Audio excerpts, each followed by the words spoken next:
हाँ, हम ये जावास्क्रिप्ट के स्टार्ट में या फिर जो है ना तकरीबन CSS आधे से ज़्यादा हो जाती है तब बताते हैं। ये होता क्या है, हमारे पास वर्जन कंट्रोल्स होता है। इसका काम क्या होता है बेसिक, कि भाई आपका कोड सेव करना। क्या करना? कोड सेव करना।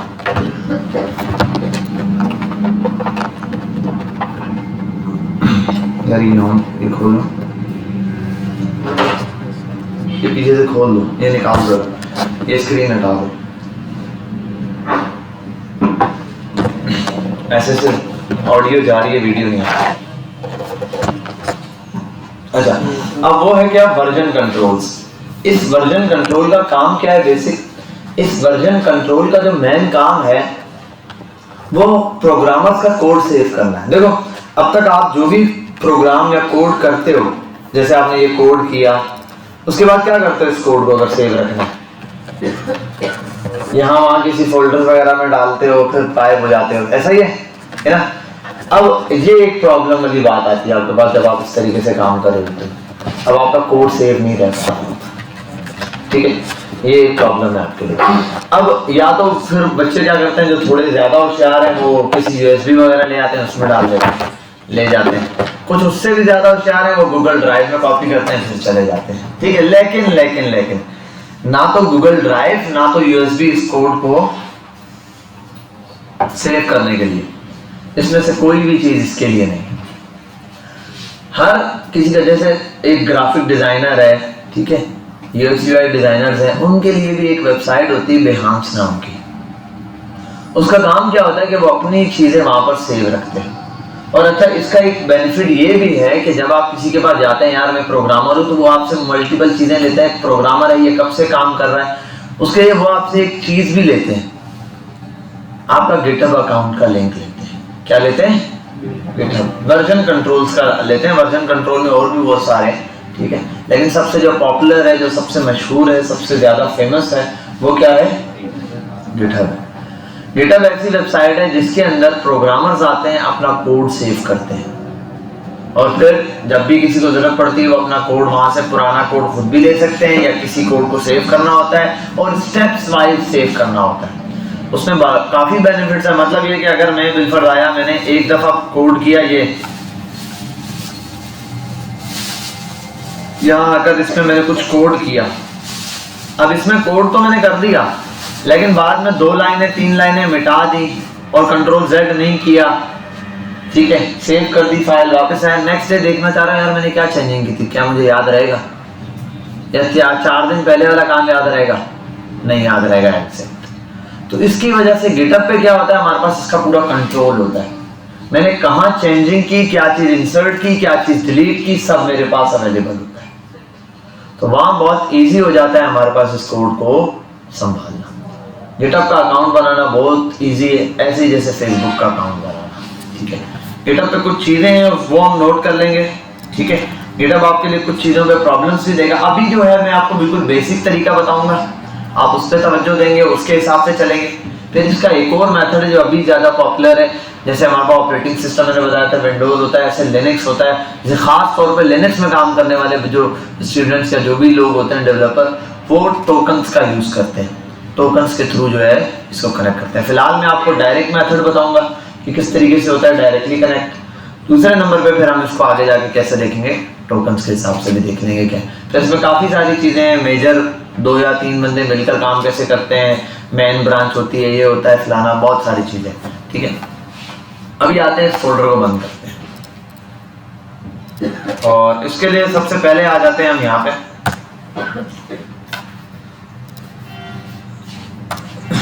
इस पर आने के बाद हम ओपन करते हैं यहाँ पे गिटहब। अच्छा, मैं अब गिटहब ऑन करूंगा, मेरे पास ये ऑन हो जाएगा सीधा, क्योंकि मेरे पास इसका अकाउंट बना हुआ है। मैं इसको लॉग आउट करता हूँ।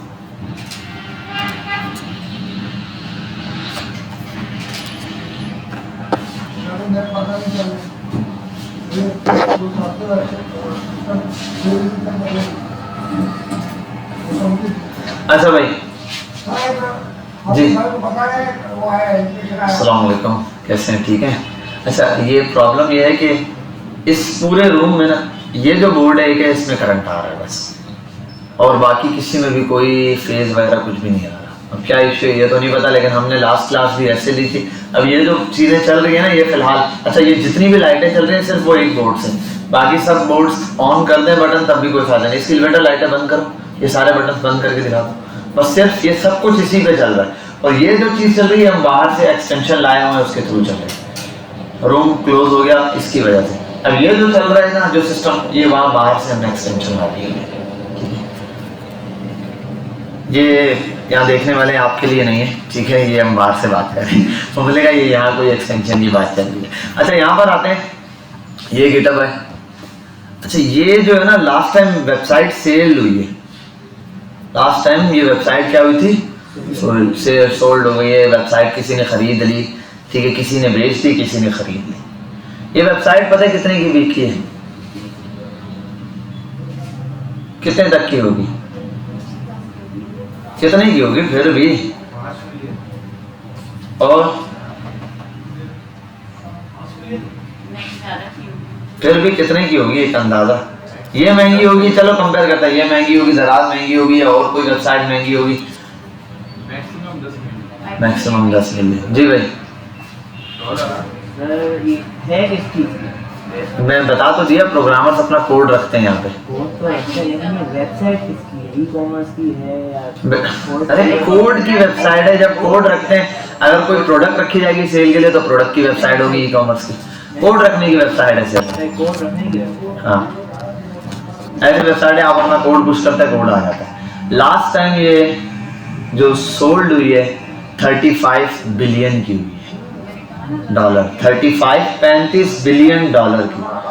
आपकी जो दराज है ना वो 1 बिलियन डॉलर की।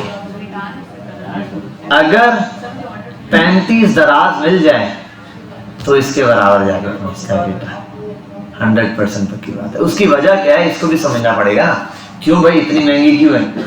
हालांकि इसमें इतनी बड़ी कोई, इसमें ज्यादा फंक्शनैलिटी लगी है दराज की वेबसाइट में, उसमें बहुत फंक्शनैलिटी है भाई, उस पर छोटी छोटी चीजें हैं, प्रोडक्ट है, पेमेंट्स का रूल है, ये वो है, बहुत है, इसमें तो कुछ भी नहीं है। एक सोर्स में ऑन किया आपने कोड आ गया।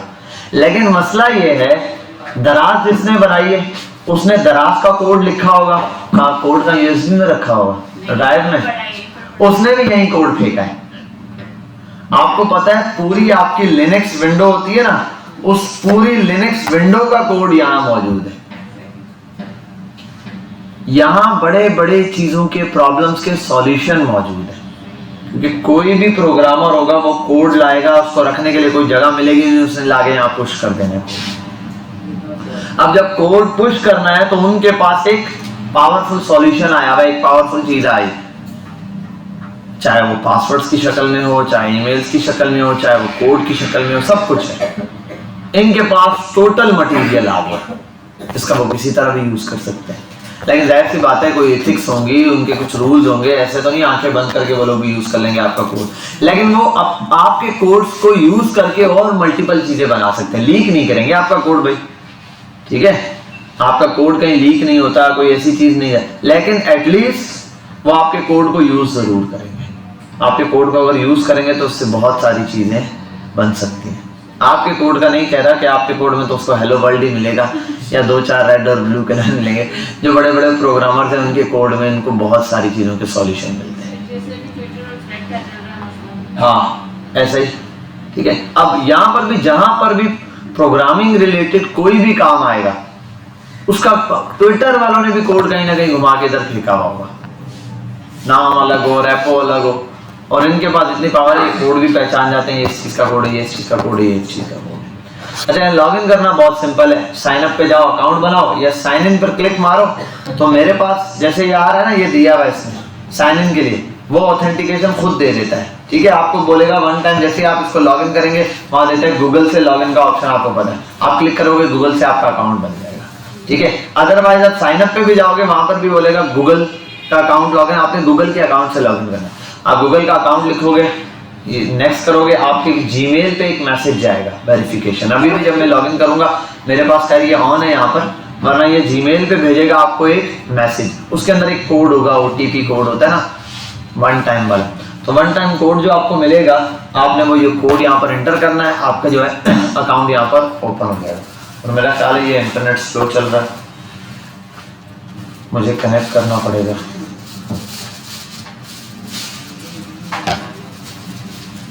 स्लोनी चल ही नहीं था बेचारा।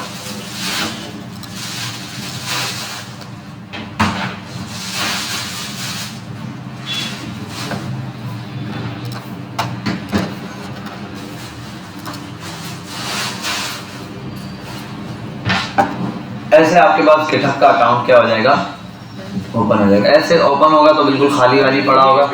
हाँ फ्री है बिल्कुल फ्री। ये जैसे गूगल है ना, बिल्कुल ओपन सोर्स चल रहा है, वैसे ही है। गूगल भी क्या करता है, आपको फ्री अकाउंट बना के देता है, 15 GB की USB फ्री दे रहा है, कहीं पर भी एक्सेस करो। मिलती है नहीं 15 GB की USB, कहीं पर भी यूज कर लो 15 GB की स्टोरेज। क्यों दे रहा है? कोई 2 GB की नहीं USB देती। पैसा बहुत नहीं, पैसा कमाना बहुत है, और कमाने के लिए इसको क्या करना है, आपका डेटा चाहिए। अब जितने लोगों का डेटा होगा, जिसके पास जितनी जान पहचान होगी, उतने ज्यादा लोगों तक आप मैसेज पहुंचाया जा सकता है। ये ऐसे यूट्यूब पर भी, यूट्यूब भी यही काम कर रहा होता है। वीडियो आप कितने GB की, BMJ में कितने GB की वीडियोस अपलोड कर रहा होता हूँ डेली। इतना अगर हमें अपने डेटा पे, अपने स्टोरेज पे रखना हो, तो हमारी तो स्टोरेज कितनी हार्ड डिस्क फुल भी होती है, पूरी अलमारी भर दी होती है हमने। गूगल भी इतनी प्रोवाइड नहीं करता। हाँ 15 GB देता ना। उसके बाद अगर आपको चाहिए तो यूट्यूब तो अनलिमिटेड दे रहा है भाई, अपलोड करते जाओ। क्यों दे रहा है? वजह ये है कि आप स्टोरेज अपलोड करते जाओ। उसने ये देखना है कि लोग वो आएंगे, व्यूज बढ़ेंगे। जिसके व्यूज बढ़ रहे हैं मतलब लोग इसके ऊपर ट्रैफिक ज्यादा आ रहा है, ट्रैफिक ज्यादा आ रहा है, अब वो ऐड लगाएगा तो बिजनेस आएगा। बिजनेस आएगा तो जाहिर सी बात है पैसा आएगा, और वो फिर आपको भी, जो आपके हिस्से की बन रही है अर्निंग, आपको भी देगा। अब आप क्यों ऐसा कंटेंट बनाओ, यूट्यूब पर आओ कि भाई, तो यूट्यूब कहता है भाई अगर सिर्फ लोगों को फ्री में वीडियो अपलोड करने के लिए भी दे दूं, लोगों के पास टाइम नहीं है, लोगों को लालच भी देता हूँ कि भाई तुम्हें भी पैसा मिलेगा। अगर अच्छा कंटेंट बनाओगे, ज्यादा लोगों को दिखाओगे अपनी वीडियो, तो तुम्हारी वीडियो में मैं ऐड लगाऊंगा, ऐड लगाने के तुम्हें भी पैसे दूंगा। ऐसा ही है, यूट्यूब भी इसी मेथड पे काम कर रहा है। जितनी भी ये सारी चीजें घूम फिर कर इनका मेन ताल्लुक आपके डेटा से ही है। ये सब सिर्फ एक ही चीज पे वर्किंग कर रहे हैं कि आपका डेटा गेट करना है। डेटा गेट कर लिया, अब पता चल गया कितने यूजर हैं। क्यों? अब क्या होता है, फेसबुक क्या करता है, फेसबुक पे भी तो जमाने से चला रहे हो, बिल आता है फेसबुक का? किसी चीज का बिल नहीं आता। ठीक है, फेसबुक बिल्कुल फ्री यूज करें। क्यों? फेसबुक आपसे डिटेल लेता है, और लाखों लोग फेसबुक के थ्रू बिजनेस कर रहे हैं, और वो टारगेट करते हैं ऑडियंस को। मेल्स की ऑडियंस को टारगेट करना है, फीमेल्स को टारगेट करना है, इतनी एज से इतने को टारगेट करना है, एजुकेशन वालों को करना है, जॉब्स वालों को करना है, अंडर ग्रेजुएट को करना है, ग्रेजुएट्स को करना है। आप सब यहाँ फेसबुक के थ्रू आए हो, मार्केटिंग की, फेसबुक मार्केटिंग, इंस्टाग्राम पे मार्केटिंग, मल्टीपल जगहों पे मार्केटिंग, इन्फ्लुएंसर मार्केटिंग। ठीक है, तो अब ये सारी मार्केटिंग जो है ना, उसके थ्रू आप लोग यहाँ पर आए हो। अगर मार्केटिंग नहीं करते तो आप लोग भी नहीं आ पहुंचते। ठीक है भाई, तो ये क्या किया फेसबुक ने, हमने बताया अंडर ग्रेजुएट्स करने, ठीक है, ग्रेजुएट्स वाले करने, ठीक है, पूरी एज बता दिया, ठीक है, एरियाज बताएं। यहाँ किसी को कोई कॉल नहीं आएगी भाई लाहौर, इस्लामाबाद, ऐसे कोई एक आध बंदा हो ऐसे ही जिसने कराची आके कभी अकाउंट बनाया और कराची में फेसबुक पे उसकी डिटेल कराची की हो, वो कहीं और चला गया लाहौर वगैरह, उसने लोकेशन ना ऑन की हो कुछ भी, तो फिर उसको दिखा सकता है। या कोई लाहौर वाला बंदा यहाँ आया हुआ हो, उसने लोकेशन ऑन की हो, तो उसको दिख सकता है, और उसने पूछ लिया हो हाँ भाई कहाँ है इंस्टीट्यूट, कैसा है।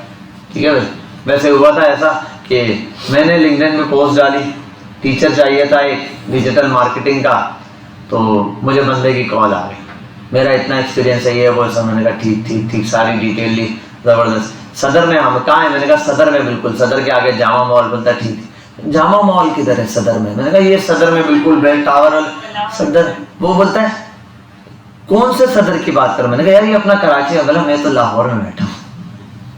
मैंने कहीं पोस्ट देख ली तो इस तरह। अब ये सारे मार्केटिंग के रूल्स हैं। अब ये गिटहब मार्केटिंग क्या कर रहा है? ये तो आपका डेटा ले रहा है। ये सारा गेम किस पे खेल रहा है? डेटा के ऊपर खेल रहा है। और एक और बात, इसके लिए बहुत बड़ी स्टोरेज नहीं चाहिए। मजे की बात है। अब पूछोगे स्टोरेज क्यों नहीं चाहिए? करोड़ों लोग भी मिलकर डेटा डाल दें, ये यूट्यूब का आधा भी डेटा के स्टोरेज नहीं लेगा। वजह कोड ही तो है।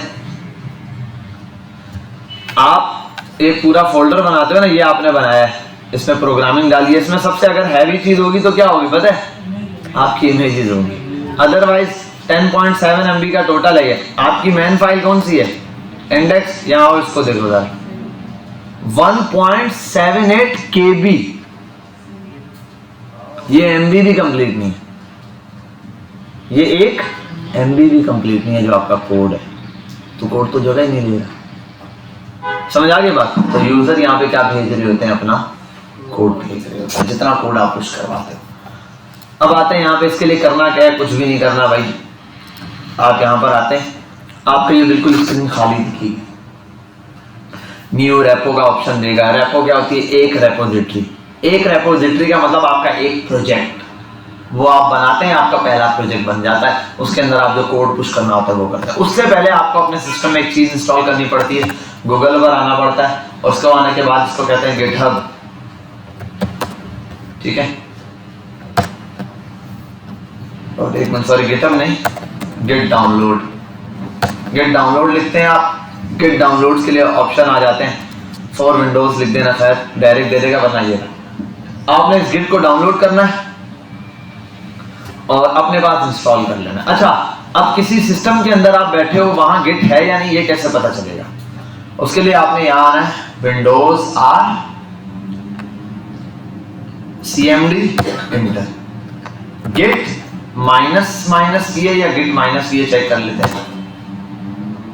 एक मिनट, गिट -V, गिटअप दे रहा है 2.40.40.1। ये मेरे पास गिटहब क्या हुआ है, पहले से इंस्टॉल हुआ है। ये गिट बैश मेरे पास पड़ा हुआ भी है, वो जो मैंने गिटहब डाउनलोड किया था ये रहा। ये अगर नहीं होता ना, किसी पीसी में नहीं है, तो फिर आप क्या करेंगे, इस CMD को बंद करेंगे, यहाँ आएंगे गूगल से, इसको सिंपली डाउनलोड कर देंगे 64 बिट में।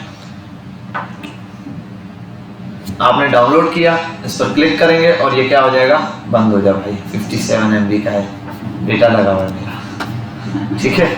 आपने, और वैसे मेरे पास फाइल पड़ी हुई है, सिंपल इसको नेक्स्ट करके इंस्टॉल करना, कोई चेंजिंग नहीं करनी। बस एक जगह आपने करना होगा आई एग्री वाला, बस। उसके बाद जैसे है वैसे ही सेकंड नेक्स्ट करो, हो गया। नेक्स्ट करने के बाद जब हो गया इंस्टॉल, अच्छा गिट नहीं है ना, तो वो लिखा हुआ आएगा वर्ड वहां पे, गिट इज नॉट रिकॉग्नाइज्ड, ठीक है भाई। गिट को के वर्ड को रिकॉग्नाइज नहीं कर पा रहा, पहचान नहीं पा रहा, ये गिट क्या है, आप क्या बात करना चाह रहे हो, ठीक है।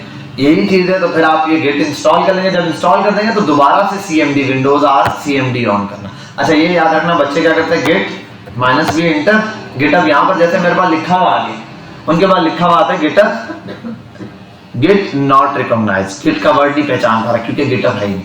अब नीचे बच्चे इसको मिनिमाइज करते हैं, गिट जाके इंस्टॉल करते हैं, इंस्टॉल हो गया पूरा, वापस आते हैं यहीं पे दोबारा लिखते हैं गिट -V, यार है ही नहीं, इंस्टॉल ही नहीं हो रहा। मसला ये एक CMD है, रिफ्रेश नहीं हुआ, आपने इसको बंद करना है, आपने नया CMD खोलना है। अब यहाँ पर आप आगे लिखो गिट -V, इंस्टॉल करने के बाद ये आपको उसका वर्जन बता देगा, ठीक है भाई। बात समझ आ गई, क्लियर है।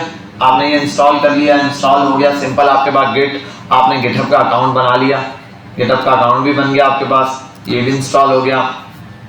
अब यहाँ आने के बाद ऐसे आपके पास सिंपल होगा, ये किसी के नाम वाम नहीं शो रहेंगे, ऐसी बात है। अभी आपने ना किसी को फॉलो किया, ना किसी का कोड लिया, कुछ भी नहीं, तो आपके पास सिंपल रहेगा ये, ठीक है। अब नेक्स्ट चीज देखते हैं कि क्या करना है। आपने यहाँ आना है और एक चीज बनानी है, उसका नाम है न्यू रेपो। कहीं पे भी लिखा हो रेपोजिटरीज, आपने न्यू रेपोजिटरी पे आना है। जैसे आप न्यू रेपोजिटरी पर आओगे, आपके अकाउंट का यहाँ नाम होगा, अच्छा यूजर नेम है ये अकाउंट का, ये आपके पास भी जब आप अकाउंट बना रहे होगे, वो गूगल से लॉगिन करोगे, लॉगिन होते साथ सबसे पहले पूछेगा यूजर नेम बता दो अपना। आप यूजर नेम बता दोगे, 2-4 इंफॉर्मेशन लेता है, बेसिक इंफॉर्मेशन जैसे फेसबुक बनाते हुए लेता है, ठीक है, वैसे इंफॉर्मेशन आपने देनी है। या सब कुछ बंद होगा, चले कर दें आप, मैं इसको पॉज करता हूँ।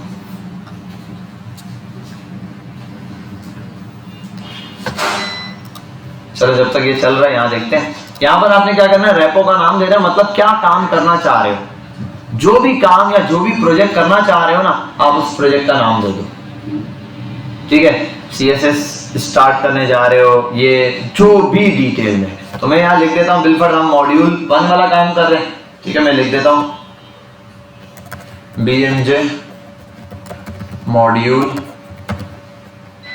1, ठीक है। आगे लिख देता हूँ मॉर्निंग। इतना बड़ा खैर नाम नहीं होता, आपके प्रोजेक्ट का नाम होता है, जो भी प्रोजेक्ट है आप उसे, ई कॉमर्स है तो आप ई कॉमर्स और ये लिख देते हो, ये वाला प्रोजेक्ट है तो ये लिख देते हो, जो भी प्रोजेक्ट का नाम है या डिटेल है आप वो वहाँ पर सिंपली लिख देते हो। बात समझा? ये करने के बाद अब पूछता है पब्लिक या प्राइवेट। डिस्क्रिप्शन है, आप डिस्क्रिप्शन लिखना चाहो गुड है, प्रोजेक्ट की डिस्क्रिप्शन लिख दो, भाई I am making this project for this और दिस और दिस, ठीक है भाई, जो आपको समझ आए वो आपने लिख देना प्रोजेक्ट के बारे में, क्योंकि ये लोग पढ़ देते हैं। अगर आप, अब एक है प्राइवेट और एक है पब्लिक, क्या फर्क होगा? पब्लिक में आपकी गिटहब अकाउंट का आप जिसके साथ शेयर करोगे, हर बंदा आपके जो आपको फॉलो करेगा वो ये सारी रेपोजिटरीज देख सकता है, उनका कोड क्लोन कर सकता है, मतलब कोड ले सकता है, ठीक है भाई, कोड इजीली वो कॉपी कर सकता है। और जो प्राइवेट होगा वो उनको दिखेगा ही नहीं, मतलब आपकी 200 रेपो है, उसमें से सिर्फ 100 आपने प्राइवेट रखी है या पब्लिक रखी हुई है, तो 100 दिखेंगी, बाकी 100 उसको पता ही नहीं चलेगा और कितनी है, ठीक है भाई। कुछ पब्लिक रखते हैं ताकि भाई लोगों को भी दिखे, और ज्यादातर जो मेन लोगों के यूजर्स के काम है वो जाहिर सी बात है, कस्टमर्स के काम है, वो आपने क्या रखनी होती है, प्राइवेट। ये काफी इंपॉर्टेंट काम है, क्योंकि किसी का कोई कोड कुछ भी लीक नहीं होना चाहिए। एक बंदे ने आपको वेबसाइट दी, बोला मेरी वेबसाइट है ये बना दो, अब इसका कोड किसी और के पास ना जाए, आपके पास रहेगा, आपने काम किया, आप इस कोड को रख सकते हो, ठीक है। आप इसलिए नहीं रखते कि आप इसलिए रख सकते हो 2 कामों के लिए, एक है कि मुझे फ्यूचर में कहीं जरूरत पड़ेगा, इसके अंदर कोई मैंने ऐसा काम किया है तो मुझे जरूरत पड़ सकता है, इसलिए आप उसको सेव करते हैं। और दूसरा ये कि जब काम कर रहे हो तो जाहिर सी बात है, आप अपना काम सेव करना चाहो तो कहीं ना कहीं तो उसके लिए आप सेव करते हो, ठीक है। ये 2-4 कंडीशंस होती हैं जिसके लिए आप काम सेव करते हैं। या फिर हो सकता है इन फ्यूचर यूजर कुछ डिलीट कर दे, कुछ भी उससे कोड हट जाए, मैं दोबारा से कोड तो नहीं करूँगा, उसको यही कोड दे दूंगा, क्योंकि जो कस्टमर है वो तो अनटेक्निकल पर्सन होगा। ये करने के बाद आपने पब्लिक बनानी है, प्राइवेट। आज मैं पब्लिक बना देता हूँ, मैं अब डेली इसमें कोड करता जाऊँ, जो काम करूँ कोड पुश करूंगा, आपके पास लिंक सेंड कर दो, आप रोज जाके उस लिंक से अपना मेरा ये कोड डाउनलोड कर लिया करोगे, नया कोड आपको हर रोज मिल जाएगा, नया कोड आपको मिल जाएगा। इसलिए मैंने बना दिया है BMJ मॉड्यूल 1 मॉर्निंग, ठीक है भाई, मॉर्निंग के मॉड्यूल 1 का बना दिया। या इससे भी आसान तरीका हम ये करते हैं कि हम इसको मॉड्यूल 1 के बजाय कर देते हैं BMJ W3। आप लोग W3 हो ना, तो मैंने नाम W3 कर दिया। अभी हम इसको जरा पॉज करते हैं, ठीक है भाई। तो पिछले पेज में हमने सिर्फ जस्ट नेक्स्ट किया, डिस्क्रिप्शन लिख के पेज का नाम लिखा है BMJ W3, वहाँ डिटेल लिख दी कि भाई हमने ये BMJ के स्टूडेंट्स के लिए है। नेक्स्ट करने पर हमारे पास ये वाला पेज आ गया, इसके अंदर ये डिटेल्स लिखी हुई। अब हमने करना क्या, एक फोल्डर बनाता हूँ, ठीक है। और इस फोल्डर को क्या देता हूँ, यहाँ इसको कर देता हूँ मैं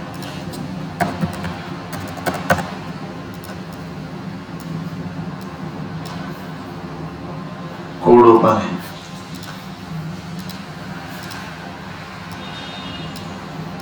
चलो ये क्या है,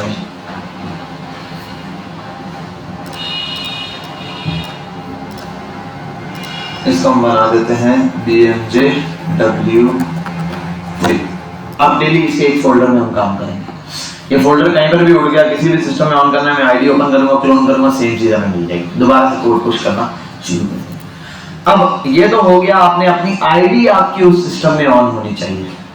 आपने अपनी आईडी ऑन की, सबसे पहला काम, उसके ब्राउजर में जाके अपना ईमेल बनाया, वन टाइम बन गया, ईमेल आईडी बन गई, परफेक्ट हो गया। आपने रेपो क्रिएट की, इस रेपो को कोड पुश करना है, आप इसको ऐसे ही रखते हुए मिनिमाइज करें फर्स्ट टाइम। ये करने के बाद आपने जाना है यहाँ आने के बाद आपने इसके कोड, अच्छा आप जब किसी और सिस्टम पे करेंगे यहाँ मौजूद सिस्टम पे, तो आपका कोड एकदम पुश नहीं होगा, एरर देगा, क्योंकि मसला ये है यहाँ पर बहुत सारे बच्चे जो हैं वो कोड कनेक्ट करके अपना कोड पुश करते रहते हैं। तो आपको जब भी यहाँ पर काम करना है, आप पहले आएंगे स्टार्ट में, और यहाँ आने के बाद आप लिखते हैं, सॉरी कंट्रोल पैनल में आ जाए, स्टार्ट से भी आ सकते हैं, यहाँ से भी, और उसके बाद आप आ जाएं यहाँ पर, और क्रेडेंशियल मैनेजर आपको दिखेगा, इसमें आप आएंगे। इसके बाद आपको दिख रहा है विंडोज क्रेडेंशियल, यहाँ आएंगे तो आपको मुख्तलिफ ऐसे अकाउंट दिख रहे हैं। देखो यहाँ पर एक अकाउंट दिख रहा है, क्या नाम है, गिटहब। इस पे ये करूँ तो यहाँ पर क्या दिख रहा है, बिलाल सिद्दीक का अकाउंट ओपन है, और ये रहा। आपने बाकी किसी और का अकाउंट होगा यहाँ पर, आपने इसको रिमूव करना है।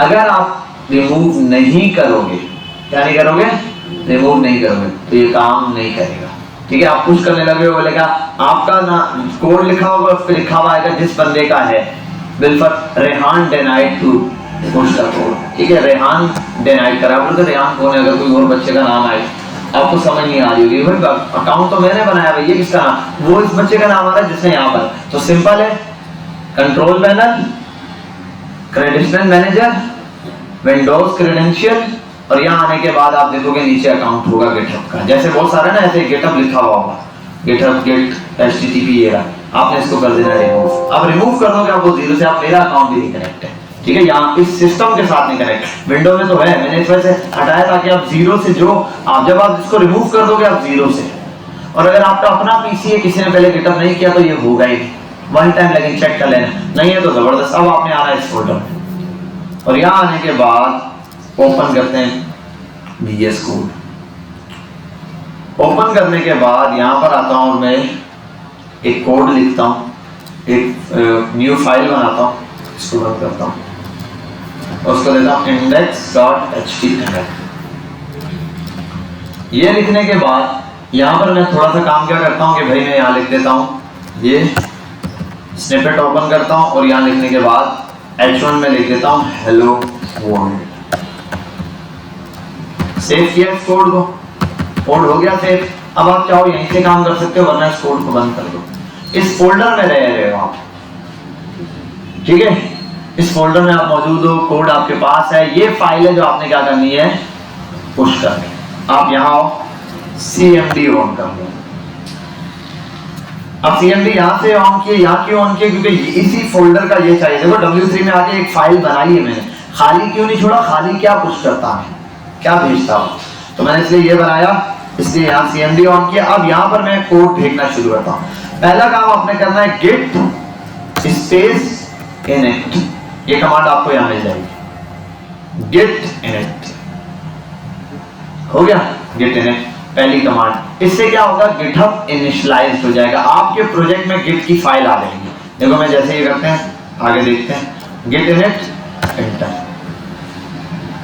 empty git repo एग्जिस्ट हो गया, देखा ऊपर एक फाइल बनी हुई आ गई। ये फाइल आपको शो नहीं हो रही होगी, उसकी वजह ये है कि अगर व्यू में आओ, यहाँ आओ, फाइल पर व्यू पे आओ, डू नॉट शो हिडन कर दो, आपको ये फाइल शो नहीं होगी, ये हिडन फाइल है ताकि कोई डिलीट ना कर दे, ठीक है। तो यहाँ आने के बाद आप व्यू पे आओगे, यहाँ आओगे, व्यू पर आने के बाद इसको शो कराओगे, आपको दिख जाएगी गिटहब की फाइल, ये डॉट गिट के नाम से, ये आ गया एक फोल्डर आ गया। अब ये पहले ही चीज है कि आपने क्या करना है, गिटहब इनिशियलाइज करना है, गिट इन। अच्छा यहाँ पर अगर कोई गिट इनिट लिख रहा है और वो बोल रहा है गिट इज नॉट रिकॉग्नाइज्ड, क्या इशू होगा, इसका मतलब आपकी गिट इंस्टॉल ही नहीं है, गिटहब के अंदर कोई एरर है, ठीक है।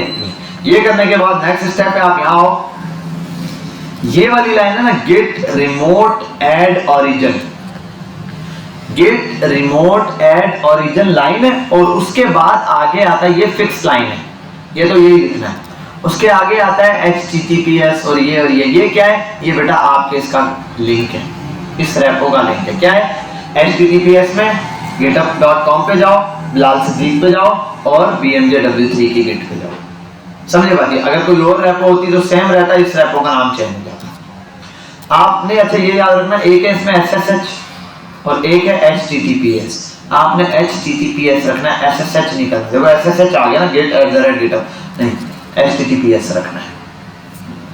ये रखने के बाद आपने बस पहला git init किया, पहली कमांड, दूसरी कमांड git remote add, और ये वाला ओरिजिन वाला आपने ये कर देनी कॉपी। कॉपी करने के बाद आपने इसको यहां पर कर देना है कंट्रोल V, कॉपी पेस्ट करना है, ठीक है। ये करने के बाद आपने कर देना है क्या, एंटर।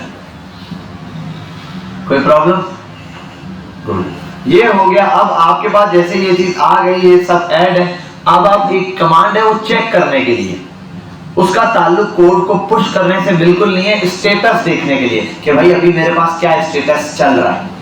वो कमांड है git स्पेस स्टेटस,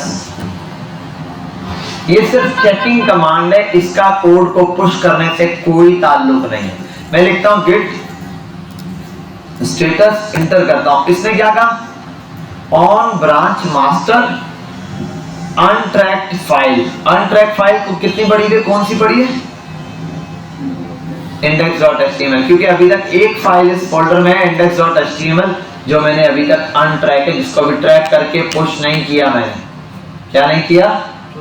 पुश नहीं किया। जब पुश कर दूंगा तो ये अनट्रैक से हट जाएगी। फिर अगर मैं वो ये वाली पुश कर दूंगा, चला गया, नई एक और फाइल बनाऊंगा, फिर गिट का स्टेटस चेक करूंगा तो बोलेगा ये इंडेक्स को नहीं दिखाएगा, दूसरी दिखाएगा एक और फाइल। और अगर इंडेक्स में भी कोई चेंजिंग करूंगा तो इंडेक्स को भी दिखाएगा, ये भी अनट्रैक है, क्योंकि जो पहले आपने फाइल भेजी थी इंडेक्स ही थी, लेकिन उसमें कोड कुछ और था, इस वाली में कुछ और है। अब यहाँ आने के बाद अगर अब ये तो हो गया, देखो पहले आपने कमांड चलाई git init, फिर चलाना है git remote add origin, वो वाली जो आगे http अपना लिंक, वो पूरा वहां से कॉपी करना है। उसके बाद आपने करना है git में कोई चीजें ऐड, तो आपने लिखना है git add, आगे फाइल का नेम भी लिख सकते हो, वरना आप डॉट लिख दो। डॉट का मतलब इस फोल्डर में जो फाइलें सारी भेज दो।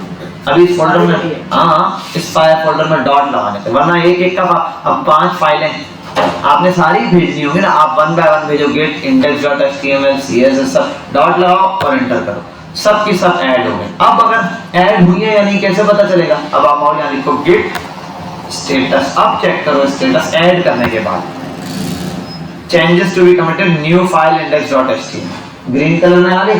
पहले देखो अनट्रैक थी, अब ये क्या हो गई है?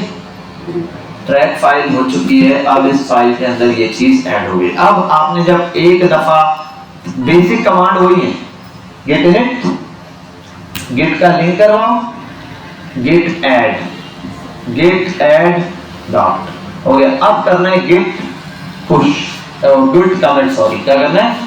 कमेंट करना होता है, मतलब ये जो फाइल में भेज रहा हूँ ये क्या है, मैं लिख देता हूँ git commit -m, ये यहाँ से लिख भी सकता हूँ वरना यहाँ से कॉपी कर सकता हूँ। git commit -m, ये पूरा कॉपी करके लिख सकता हूँ, ठीक है, कॉपी किया यहाँ पर, और यहाँ लाके आप पेस्ट भी कर सकते हो, वरना आप लिख सकते हो git commit -m, ये रहा git commit स्पेस -m। अच्छा यहाँ जो जैसे लिखा है, स्मॉल में लिखा है स्मॉल में, कैपिटल में लिखा है कैपिटल में, ऐसे। अब यहाँ पे जो ब्रैकेट्स है ना, इन दो ब्रैकेट्स के दरमियान आप अपना कमेंट लिखते हो कि भाई क्या चीज गई है। कमेंट कहाँ दिखेगा वो भी हम देख लेंगे। चेंजिंग क्या की है, बिल्कुल पहले मैंने एक h1 डाला तो h1 बन गया, मैंने कलर किया था, अब मुझे बाद में याद नहीं है मैंने इसमें क्या किया था। कोड तो मिल जाएगा यार, कोड में क्या चेंजिंग की, साथ में कमेंट करूंगा आई हैव एडिट, या मैंने क्या जो कलर चेंज किया h1 का। अब मैंने यहाँ पे क्या किया, असल मैंने उस फाइल के अंदर क्या बनाया, अभी हेलो वर्ल्ड बनाया, तो मैं लिख देता हूँ project initialised with hello world. बस ये छोटा सा कमेंट करना होता है, मैंने तो खैर लंबा लिख दिया, आप लिख देना h1 हेलो वर्ल्ड, इतना भी काफी है। ये करने के बाद आपने दबा देना इंटर। आप इंटर करोगे, क्या बोल रहे हैं, वन फाइल चेंज 13 इंसर्शंस हो गई है इसके अंदर, क्रिएट मोड index.html बनकर आ गई। अब ये तो हो गई क्या, गिट, सबसे पहले गिट में गिट इनिट किया, फिर कनेक्शन बनाया, फिर गिट को ऐड की, फाइलों को ऐड करने के बाद सारी फाइलों को ऐड किया, फिर उसके साथ कमेंट लिखा। अब क्या करना है, गिट पुश, कोड पुश करवाना है। वन टाइम जब आप फर्स्ट टाइम पुश करोगे, git push origin master, git push, code push करो। ऑरिजिन मतलब भाई किस ऑरिजिन में भेज रहे हैं, दो ऑरिजिन हमारे पास होते हैं, मैन और मास्टर, मैन ब्रांच और मास्टर। अभी हम जो काम कर रहे हैं वो किसमें कर रहे हैं, मास्टर में। इसको मैन में कन्वर्ट कर सकते हैं, लेकिन अभी मैं कन्वर्जन पे आपको तंग नहीं करूंगा, सिर्फ जो आ रहा है मास्टर पे तो मास्टर पे। Git push origin master, git push origin master, ये लिखने के बाद आपने करना है एंटर। अब थोड़ा सा वेट करना है आपने। जैसे ही आप वेट करेंगे बेटा, ये वन टाइम आता है, बार बार फिर तंग करेगा आपको। वेट करना है, इंटरनेट कनेक्ट होना चाहिए, बोलेगा साइन इन करो गिटहब के लिए, क्योंकि अब साइन इन जरूरी है, ठीक है भाई। और कहीं कहीं पूछता है, ऊपर दे देता है गेट -g कॉन्फ़िगर ये और ईमेल, तो आप वो कमांड कॉपी करके नीचे पेस्ट करो, ईमेल मांगेगा वहां अपना ईमेल लिख दो, फिर वो दूसरी कमांड देगा उसको कॉपी करो नीचे पेस्ट करो, वहां आपका नेम मांगेगा तो यूजर नेम जो बनाया आपने वो लिख दो, जो उधर आपके गिटहब पे यूजर नेम आ रहा होगा। जैसे मेरे वाले पे भी यहाँ आ रहा है ना, यूजर नेम क्या आ रहा है, बिलाल सिद्दीक, तो आप ये यूजर नेम वहां पे लिख दोगे, कभी लिखने के लिए दे देता है, कभी ये ऑप्शन दे देता है। अगर ब्राउजर कनेक्टेड है, इंटरनेट सिक्योरली कनेक्टेड है, तो ये ऑप्शन देगा। आपने यहाँ से कर देना है sign in to browser. Sign in to browser करो, प्लीज कंफर्म कर रहा है ब्राउजर से ऑथेंटिकेशन के लिए। यहाँ आए, इसको थोड़ा सा जूम आउट करो, मैं 200 पे जूम किया। Authentication succeed, you may close the tab of authentication succeed. कभी कभार यहाँ ग्रीन से ऑप्शन देता है कि ऑथराइज्ड, आप क्लिक कर देना, ऑथराइज्ड हो जाएगा। अगर गिटहब का अकाउंट ओपन होगा, कुछ करने की जरूरत नहीं, वो ऑटोमेटिक हो जाएगा। इसको आप कैंसिल कर दें। अब आप यहाँ आ गए, इस पर आपका कोड हो चुका है पुश, देखो सक्सेसफुल चला गया। Information please complete and change हो गया, अकाउंट में न्यू ब्रांच। अब देखो यहाँ पे अपलोड हो गया। हाँ अपलोड हो गया। Upload done. यहाँ आओ, इस पेज को करो रिफ्रेश, और ये रहा project initialised with hello world. ये आपका फर्स्ट कमेंट आ गया। फर्स्ट टाइम आपने इतनी मेहनत करनी है, सारी कमांड चलानी है एक दफा भी। हो गया। अब जरा मैं इंडेक्स की फाइल को चेक करूं, ओपन करूं, देखो मेरा कोड पूरा यहाँ का सेव है। यही बनाया था, ये कोड वैसे का वैसा सेव है। ये कोड में कहीं चाहूं ले भी सकता हूं, कैसे लेते हैं वो बता दूंगा। इसको हटाते हैं जरा। अब आता हूं बैक, और मैं ओपन करता हूं इस bmjwc की फाइल को। इस पर आने के बाद ओपन VS कोड करता हूं। अब यहाँ से बंद कर देता हूँ। बार बार CMD पे भी आप जा सकते हो, आसान तरीका है। VS कोड आपको खुद फीचर दे देता है। 3 काम मैंने हेलो वर्ल्ड कर दिया। अब आपको CSS लगाना आता है। मैं यहाँ आता हूँ, लिखता हूँ, चलो यहीं पर एक लाइन के अंदर लिख देता हूँ STY। अच्छा एक चीज देखना आप लोग, ये सब ऐसे का ऐसे,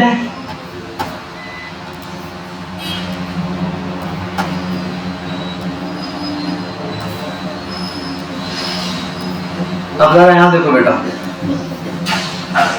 ये सब एज इट इज है जैसे पहले था, कुछ भी चेंजिंग नहीं हुई। यहाँ गौर करना आप, कुछ भी नहीं इस जगह पे। अब मैं आता हूँ यहाँ पे और उस पे लिखता हूँ STYLE style is equal to, और कर देता हूँ कलर RED रेड। सेव करता हूँ। मैंने इसको क्या कर दिया, सेव। जैसे ही सेव किया, यहाँ पे क्या आ गया 1, मतलब फाइल के अंदर एक चेंजिंग हो गई है। फाइल के अंदर क्या हुई है, वाकई एक चेंजिंग की है हमने स्टाइल में। अब आप इस चेंजिंग को भी वहां सेव कर सकते हो। कैसे, देखो ये कोड कैसे पुश करता हूं। अब आप CMD बार बार ओपन करेंगे तो यहाँ पर भी आपको मिल जाता है ऑप्शन टर्मिनल का। किसी में यहाँ ऊपर सामने ही आ रहा होगा, वरना टर्मिनल का ऑप्शन है ये रहा। आप न्यू टर्मिनल खोलो, वरना कंट्रोल शिफ्ट और ऊपर होता है ना ये बैकटिक वाला है, नंबर जो शुरू हो रहे 1 2 3 एक्सक्लेमेशन मार्क के इस तरफ एक बैकटिक है, तो आप ये दबाओगे तो ये टर्मिनल नीचे हो जाएगा। इसको ऑन होने देना है आपने। यहाँ पर आप वो वाला काम कर सकते हो। अब रेपो बन गेट इनिट करने की जरूरत है, यानी फाइल तो पहले से बनी हुई है। गेट ऐड, गेट कनेक्शन बनाने की जरूरत है, कनेक्शन भी बना हुआ। ये 2 काम पहले से हुए हैं। इन 2 के बाद तीसरा काम क्या होता है, ऐड, फाइल को ऐड करना, कमिट करना, पुश कर देना। मतलब ये चेंजिंग हो गई, इस चेंजिंग को लिफाफे में डाला, इसके ऊपर कमिट किया और भेज दिया। तो ये 3 ही काम करना है। आप जब नया काम करोगे 3 कमांड लिखनी है, गेट ऐड डॉट। गेट में फाइलें ऐड कर दी। तो दूसरा काम गेट कमिट -m, और यहाँ लिख दो जो कमिट करना है। भाई H1 कलर चेंज, H1 का कलर चेंज किया मैंने, ये लिखा, एंटर। अब git push origin master, git push origin master आपने लिखा, आपका कोड हो गया पुश, खत्म बात। यहां पर भी देखो ये क्या हो गया, ऐसा ही देखो 1 गायब हो गया। अब यहाँ आओ जरा इस कोड पे, रिफ्रेश करो इसको। कमेंट कितने लिखे हुए हैं यहाँ 1, अब कितने कमेंट हो गए? लास्ट टाइम क्या दिखा रहा है, H1 कलर चेंज हो गया। अब यहाँ क्लिक करो, आपको देखो इस कोड के अंदर दिखेगा, और ये बता रहा है पहले रेड कलर से जो दे रहा है कि पहले H1 ऐसा लिखा हुआ था, अब ग्रीन कलर दिखा रहे हैं आपका H1 अब ऐसा हो गया। और अगर पुराना कोड चाहिए तो पुराना कोड आपको यहाँ कमेंट में जाओ, दोनों कमेंट दिखा रहे हैं। फर्स्ट कमेंट ये था प्रोजेक्ट इनिशियलाइज, पुराना कोड देखना चाहो तो पुराना कोड ये रहा। आपको आपकी गलती भी पता चल जाएगी, हर चीज पता चल जाएगी। अगर आपने कोई प्रोजेक्ट में मिस्टेक किया, कुछ किया, आपने कहा यार मैंने क्या, पहले कोड सही चल रहा था, मैं यहाँ चेंजिंग करके लाया हूँ, यहाँ पे इसके अंदर थोड़ी सी चेंजिंग की प्रॉब्लम आ गई यार, कहाँ प्रॉब्लम है? पुराना कोड देख लो, पुराना कोड आपको मिलेगा। या नया कोड पुश करो पुराने कोड के अंदर, और नए कोड में कहाँ चेंजिंग किया आपने, आपको दिख जाएगा। रेड कलर से जो डिलीट किया वो दिखेगा, ग्रीन कलर से जो चेंज किया वो दिखेगा। समझ आ गई बात? क्लियर है? तो कितना इजी हो गया इस कोड को पुश करना। अब अच्छा, अब ये कोड भी पुश करना, पहला देखो बस पहले फर्स्ट कोड में मेहनत है ना, दूसरे वाले में तो आपको 3 कमांड चलानी है। कमांड से भी जान छुड़ाते हैं, कमांड से भी जान छुड़ाते हैं। एक काम करते हैं, HR और पैराग्राफ लॉरेम सेव कर देंगे। सेव किया। अब दोबारा क्या करना है, इस कोड को पुश करना है। आप यहाँ आते थे, टर्मिनल में आते हो फर्स्ट टाइम, अब ये हो गया, गिट इनिट भी हुआ है, गिट कनेक्शन भी बना हुआ है, इनिशियलाइज भी हुआ है। अब यहाँ पे आप क्या करोगे, दोबारा से गिट इनिट वगैरह करें, गिट ऐड, गिट कमिट और गिट पुश, ये 3 कमांड यहाँ पे चलाते हो ना, इससे जान छुड़ाओ। ये ऑप्शन दिख रहा है यहाँ, ये वाला दिख रहा है, चेंजेस कहाँ हुई है। अगर यहाँ ज्यादा फाइलें होती वो भी बता देता कितनी फाइलों में चेंजेस हुए। क्या दिख रहा है, index.html आपके पास है, चेंजिंग इसी में हुई है, इसको कर दो। जैसे ही प्लस पे क्लिक करोगे कौन सी कमांड चल गई, गेट ऐड, गेट ऐड चल गई। अगला क्या करना है, कमिट, ऊपर आओ कमिट लिख दो। क्या किया है, paragraph edit, paragraph edit into file, paragraph add किया फाइल में, कमिट हो गया। लास्ट में क्या करना है, पुश, तो लिख दो पब्लिश ब्रांच। अब ये क्या चल रहा है, गेट इनिट, गेट ऐड हो गया, गेट ये भी हो गया, खत्म बात हो गया। ये पूछ रहा है क्या, would you like to use this video to produce periodically run git fetch, no भाई, आस्क मी लेटर, बात देखेंगे, हटाओ इसको। सर इसकी एक्सटेंशन भी डाउनलोड करनी पड़ेगी? नहीं कुछ करने की जरूरत नहीं, वो ऑटो ये उठा लेता है। हाँ। अब आओ यहाँ पे बैक जाते हैं जरा सा, गिट की प्रोफाइल ये रही, कितने कमेंट हो चुके हैं, एक रिफ्रेश, और कमेंट भी बताएगा कितनी देर पहले किया है, 10 दिन अभी हुआ है गिट का कमेंट, तीसरा नाउ पैराग्राफ ऐड किया।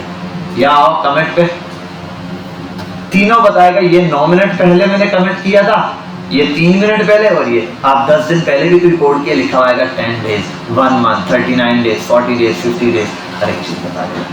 समझ आ गई बात? क्लियर? अब हम आते हैं यहाँ पे, अपने इस कोड को दोबारा से समझते हैं। यहाँ आते हैं और इस कोड पर काम करना है।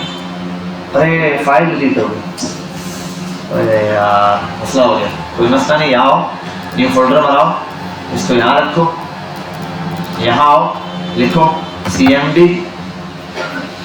इसको ओपन करके छोड़ दो इसको, या बैक जाओ। अब बिल भर ये बंद है, कोड चला गया। अब आपको सिर्फ इस रेपो का लिंक चाहिए, लिंक मिल गया, काम हो गया। आप अपने अकाउंट पे जाओ गिटहब के, और गिटहब अकाउंट है मेरे पास, यहाँ एक्सटेंशन रखी हुई है मैंने, बुकमार्क किया मेरा। अब ये मेरे को प्रोजेक्ट काफी है, क्या नाम दिया था, BMJ W3 था। यहाँ आया, ये सारा कोड पड़ा हुआ है, मुझे लास्ट वाला दिखा है। यहाँ आता हूँ, इस कोड पे ये दिया हुआ है लिंक, HTTPS बिलाल सिद्दीक। अगर आपको याद भी होता है आप लिख लो डायरेक्ट, क्योंकि अब आपको याद करने, देखो ये चीज फिक्स रहेगी, HTTPS:/, उसके बाद यूजर नेम बिलाल सिद्दीक, और सॉरी github.com, फिर /बिलाल सिद्दीक / आपकी रेपो का नाम। अगर आपकी रेपो का नाम आपको याद है आप डायरेक्ट क्लोन कर लो, वरना इस लिंक को कॉपी किया आपने, बंद कर। यहाँ आओ, इस फोल्डर में भी आने की जरूरत नहीं, आप यहाँ आ जाओ, बस CMD आपने उसी फोल्डर में ओपन करना है। इस फोल्डर में CMD ओपन करो, और यहाँ लिखो git CLONE clone, git space क्या बोलना है, git स्पेस बोलो, आप बोलो, क्लोन। उसके बाद वो लिंक भेज दो जो है, ये भेजने के बाद एंटर दबाओ आप, cloning to W3 BMJ W3 file, बंद कर दो इसको। ये रही आपकी वही फाइल जैसी थी वापस आ गई। ये इसको बात समझ आ गई, कोई प्रॉब्लम? ये आपके पास पूरा कोड एज इट इज आ जाएगा जैसा था। मैंने इस फोल्डर में नहीं ऑन किया क्या? अच्छा ये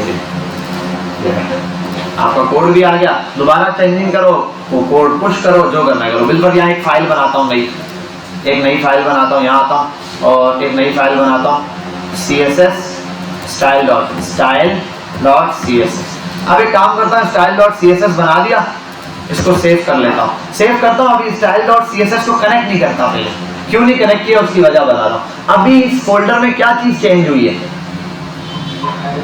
सिर्फ एक style.css बनी है। इंडेक्स में मैंने लिंक नहीं कराया तो इंडेक्स में कोई चेंजिंग हुई है नहीं। यहाँ जरा आके देखो क्या चेंजिंग दिखा रहा है। अगर मैं यहाँ आता ना CSS को इसके साथ अटैच करता तो इसके अंदर भी चेंजिंग देता। बिल्कुल यहाँ उसको नीचे करो इंटर, ठीक है, यहाँ हूँ और यहाँ पर हूँ, देखो इंडेक्स डॉट की फाइल भी आ गई। मैं काम करता हूँ, अरे भाई ये वाली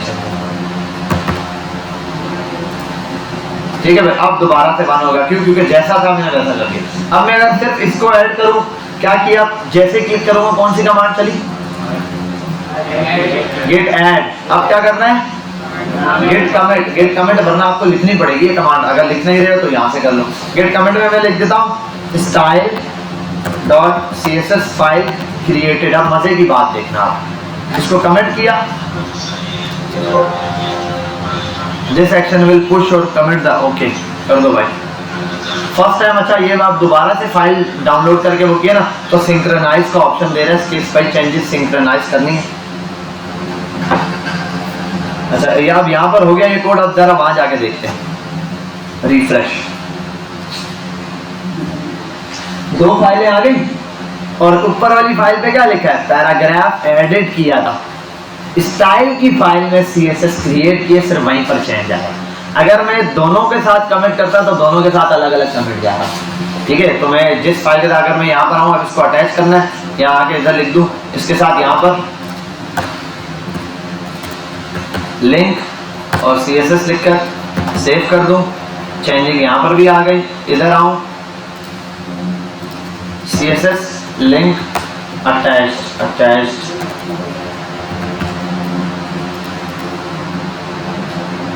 सिंक्रोनाइज।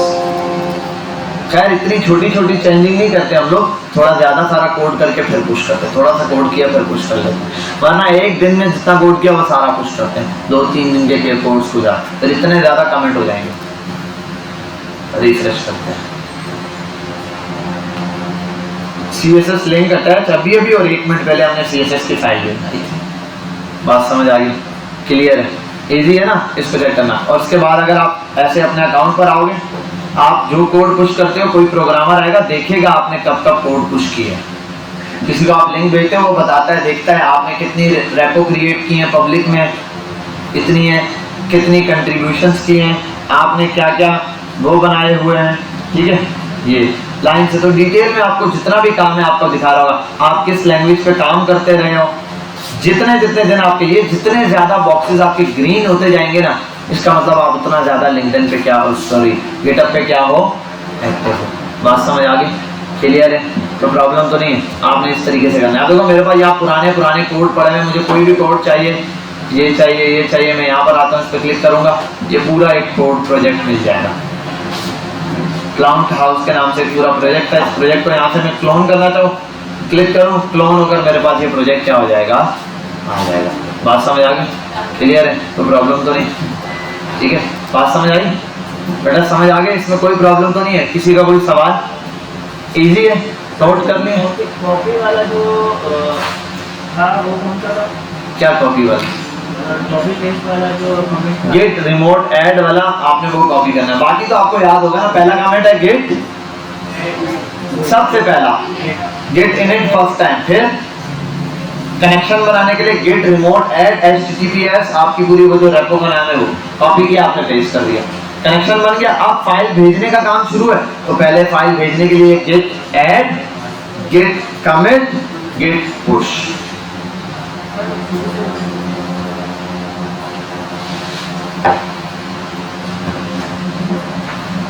ये पूरा कोड मैंने शुरू से ही रिपीट किया है। सोए हुए थे, अकाउंट तो सिंपल, आपने पहले आना है गिटहब पर, एक अकाउंट क्रिएट करना है, वरना वीडियो आपको मिल जाएगी, यहाँ से आप डिटेल में फिर देख लीजिएगा। वरना मैंने कहा ना, कॉपी पेन रखो, नोट करो, शुरू से आपको नोट करना चाहिए। एक बात 10 दफा रिपीट कर चुका हूँ मैं, फिर भी समझ नहीं आ रही। आपने जाना है पहले गिटहब पे, सिंपल अकाउंट बनाना है गूगल के थ्रू, बन गया अकाउंट। न्यू रेपो पे क्लिक करना है, एक रेपो बनानी है, नाम देना है रेपो को, खत्म बात। रेपो बनाओगे कोड मिल जाएगा। न्यू फोल्डर पे जाओगे, वहाँ आपने अपनी एक फाइल बना लेनी है, जो भी बनी हुई फाइल पर भी पहले से बना हुआ कोड भी पुश हो जाएगा। ऐसा नहीं पहले से बना हुआ फोल्डर नहीं, न्यू फोल्डर बनाना, कोई पहले से किया हुआ काम है वो भी हो जाएगा। बस एक रेपो कहीं दूसरे से कनेक्ट ना हो। मतलब इसके अंदर अगर पहले से ये गिट का अकाउंट पहले से कनेक्टेड है, अब ये दूसरी रेपो के साथ अभी नहीं कनेक्ट होगा जब तक ये फाइल यहाँ होगी, क्योंकि ये बोलेगा ये तो पहले से कनेक्ट है फाइल। बात समझ आ गई? अब आप सारे एक काम करें, आज के दिन ये गिटहब का अकाउंट बनाए अपना और ये कोड यहाँ तक पुश करें, शुरू हो जाए। सिस्टम चल गया? ऑन हुआ नहीं? चलो शुरू हो जाओ। मैं पॉज करता हूँ, यहाँ पर जाएंगे। मैं इसके साथ साथ यहाँ पर वेनवर्ड खोल लेता हूँ और इस वेनवर्ड में हम स्टेप्स लिख लेते हैं।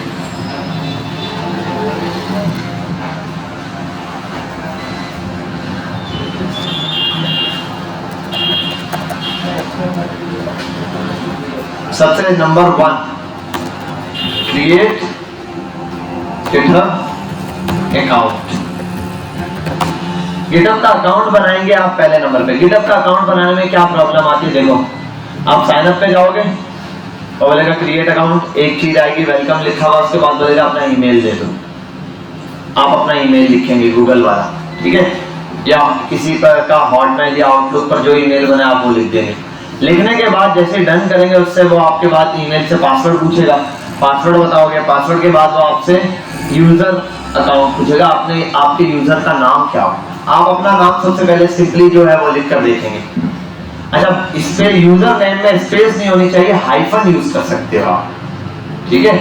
जैसे क्या नाम है बेटा आपका? अब्दुल रहमान। अब अब्दुल रहमान लिखेगा ये, अब अब्दुल रहमान के दरमियान में ये हाइफन यूज कर सकता है, स्पेस नहीं यूज कर सकता यूजर नेम में, ठीक है।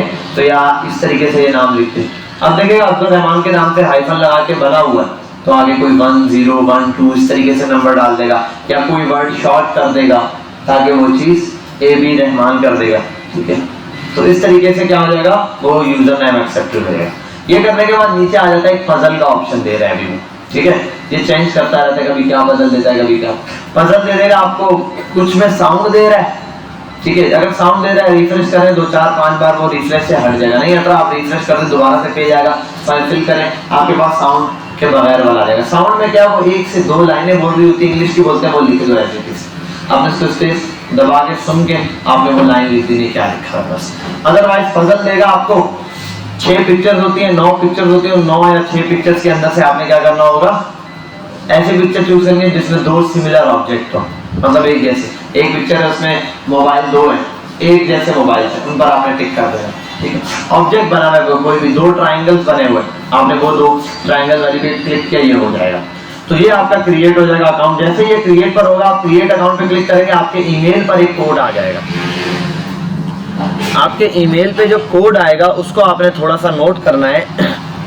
ये जो कोड आपके ईमेल पर आ रहा है, इसमें आप अपने जीमेल पे जाएंगे और वहां से कोड कॉपी करेंगे। गिटहब का अकाउंट आया होगा, अगर किसी के पास नहीं शो हो रहा तो इसका मतलब ये हो सकता है कि वो स्पैम वगैरह में चला गया।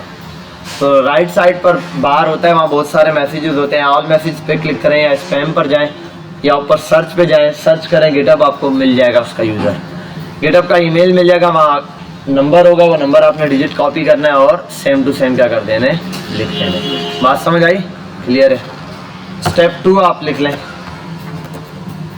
पहला स्टेप तो क्रिएट कर दिया अकाउंट। दूसरा है आपने अपने सिस्टम के अंदर चेक करना है गिटहब है या नहीं है। Check git installation. अब ये कैसे चेक होगी? इसके लिए आप ओपन, आपने क्या करना है, विंडोज R दबा के आपने क्या चीज ओपन करनी है, कमांड, सॉरी ये नहीं इसको क्या बोलते हैं, रन, ओपन रन, ठीक है। विंडो R से ये ओपन होगा। उसके बाद यहां लिखना है टाइप CMD। 3 स्टेप में CMD आ गया। इन CMD यहां लिख देता हूं, राइट क्या लिखना है आपने, गेट माइनस वर्जन इन CMD के अंदर आपने गेट माइनस वर्जन लिखना है। अगर गेट वर्जन आ गया, जैसे आ गया बिल्कुल गेट वर्जन यहाँ पे लिखा आएगा 140.01 विंडोज़ इस तरह का कुछ लिखा हुआ, इसका मतलब गेट इंस्टॉल है। अगर इसके अलावा कुछ लिखा हुआ आ रहा है गेट इज़ नॉट रिकॉग्नाइज्ड, और ये गेट स्पेस दे के माइनस वर्जन है, ठीक है, 2 बार है।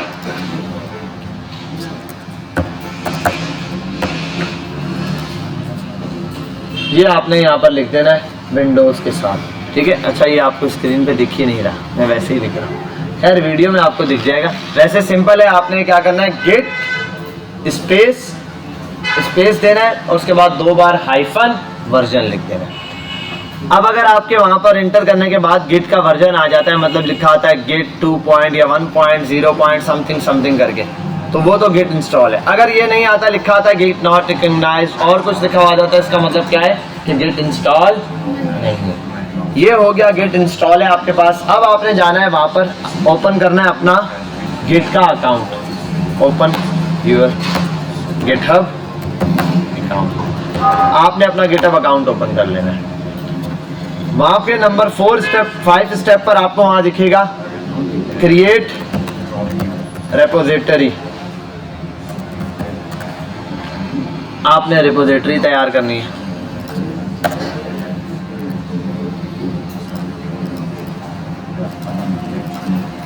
ठीक है भाई, और 1 मिनट, विंडोज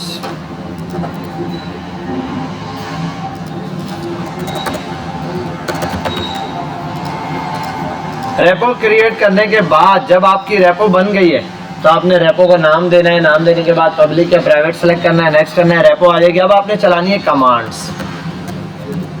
अब आपने क्या करना है, एक फोल्डर क्रिएट करना है।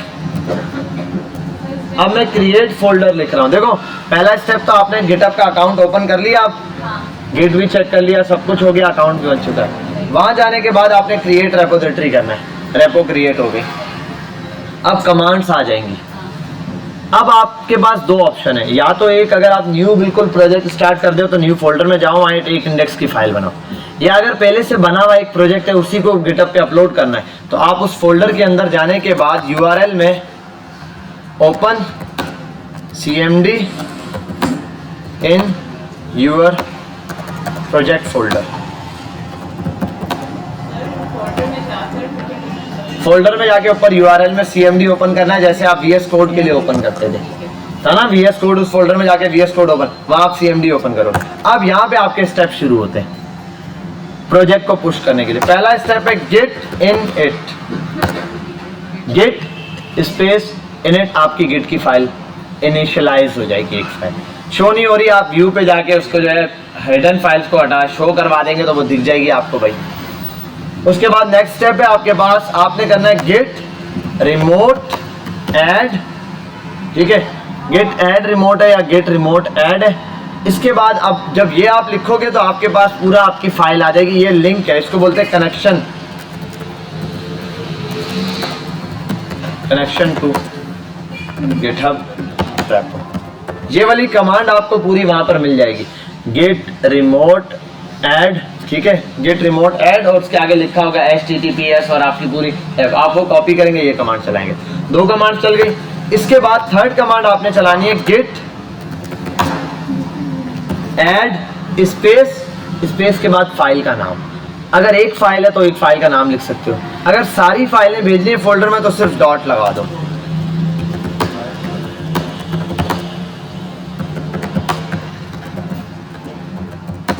फाइल नेम लिखना है और डॉट लिखना है, get space add space dot, get space add space देने के बाद डॉट। अगर डॉट नहीं लगाना तो फाइल का नाम लिखना पड़ेगा। डॉट लिखोगे खुद ब खुद सब कुछ चलेगा। डॉट का मतलब स्टेरिक है, मतलब सब कुछ सिलेक्ट कर लेगा।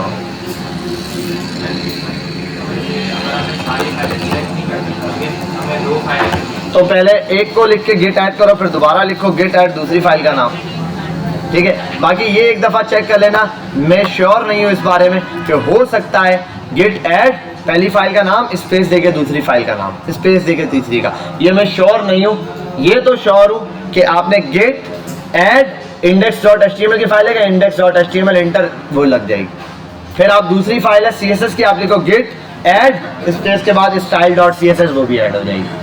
अब दोनों साथ करने के लिए आप ये ट्राई कर लेना, gate add index.html space style.css ये लिख के इंटर मारना। अगर हो गई तो परफेक्ट है, नहीं हुई तो कोई मसला नहीं, आप गेट स्पेस और 2 फाइलें भेज सकते हो अगर ये 2 फाइलें भेजनी हो तो।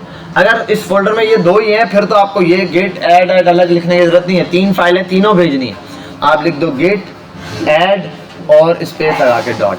अब अगर आपने अपनी फाइल के अंदर एक 1.5 GB की वीडियो भी डाली हुई है जो आपने अपने उसमें वीडियो चलाने के लिए रखी हुई थी, अब आप वो वीडियो पुश नहीं करना चाहते तो अब आप 4-5 वीडियोस की फाइलें, क्योंकि देखो जो कोड की फाइलें होंगी वो 3-4-5 ही होंगी ज़्यादा से ज़्यादा, ठीक है, 3-4-5 फाइलें होंगी। अच्छा आगे जाके बताऊंगा एक और फाइल भी बनती है जब ज़्यादा फाइलें हो तो गिट इग्नोर की फाइलें बनती हैं।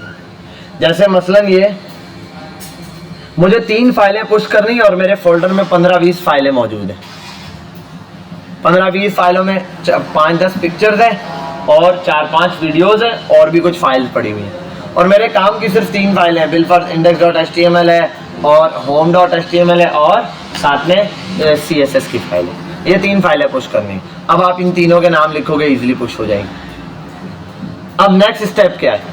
अगला ये काम है कि आपके पास एक 1.5 GB की वीडियो पड़ी है या 4-5 वीडियोस पड़ी है और आपके पास काम की फाइल है 10-15 पेजेस की फाइल पड़ी है होम वो। अब आपको ये 4-5 जो है वो नहीं भेजनी, बाकी सब भेजनी है। अब अगर गेट ऐड डॉट लगाते हो तो सब चली जाएंगी और अगर सबको बारी बारी लिखना होगा तो भेजने वाली फाइल ज़्यादा है और ना भेजने वाली कम है, तो इसके लिए फिर हमारे पास एक ऑप्शन होता है गिट इग्नोर का, ठीक है। हाँ, वो हम एक फाइल बनाते हैं गिट इग्नोर के नाम से, उसके अंदर जो भी चीज़ें ऐड करते हैं वो इग्नोर हो जाती है, लेकिन वो अभी नहीं, अभी स्किप करेंगे, बस बता दिया, उसको हम आगे जाके बनाएंगे तो ताकि ये प्रॉब्लम सॉल्व हो जाए। वरना अदरवाइज सिंपल है भाई, अगर वीडियो बहुत ज़्यादा है या कोई कंटेंट है उसको कॉपी करो, एक फोल्डर में डाल दो, एक फोल्डर को स्किप कर दो, सीधा हो गया ना, एक फोल्डर बन गया। आप उस एक फोल्डर को स्किप कर दो, बाकी सब कुछ भेज दो। अच्छा अब आते हैं यहाँ पर गेट रिमोट ऐड कनेक्शन हो गया, उसके बाद गेट ऐड डॉट किया वो फाइल भी चली गई। अब अगला git commit, git space commit COMMIT commit. ये कमिट है, कमेंट नहीं है, ठीक है। कमेंट अलग होता है, कमिट अलग होता है। प्रोग्रामिंग में हम कमिट करते हैं, कमेंट नहीं करते, ठीक है। गेट कमिट स्पेस -m, ये वाले ब्रैकेट्स के अंदर कोटेशन में आप लिख दो जो भी चीज़ लिखनी है, your commit. Git commit space -m,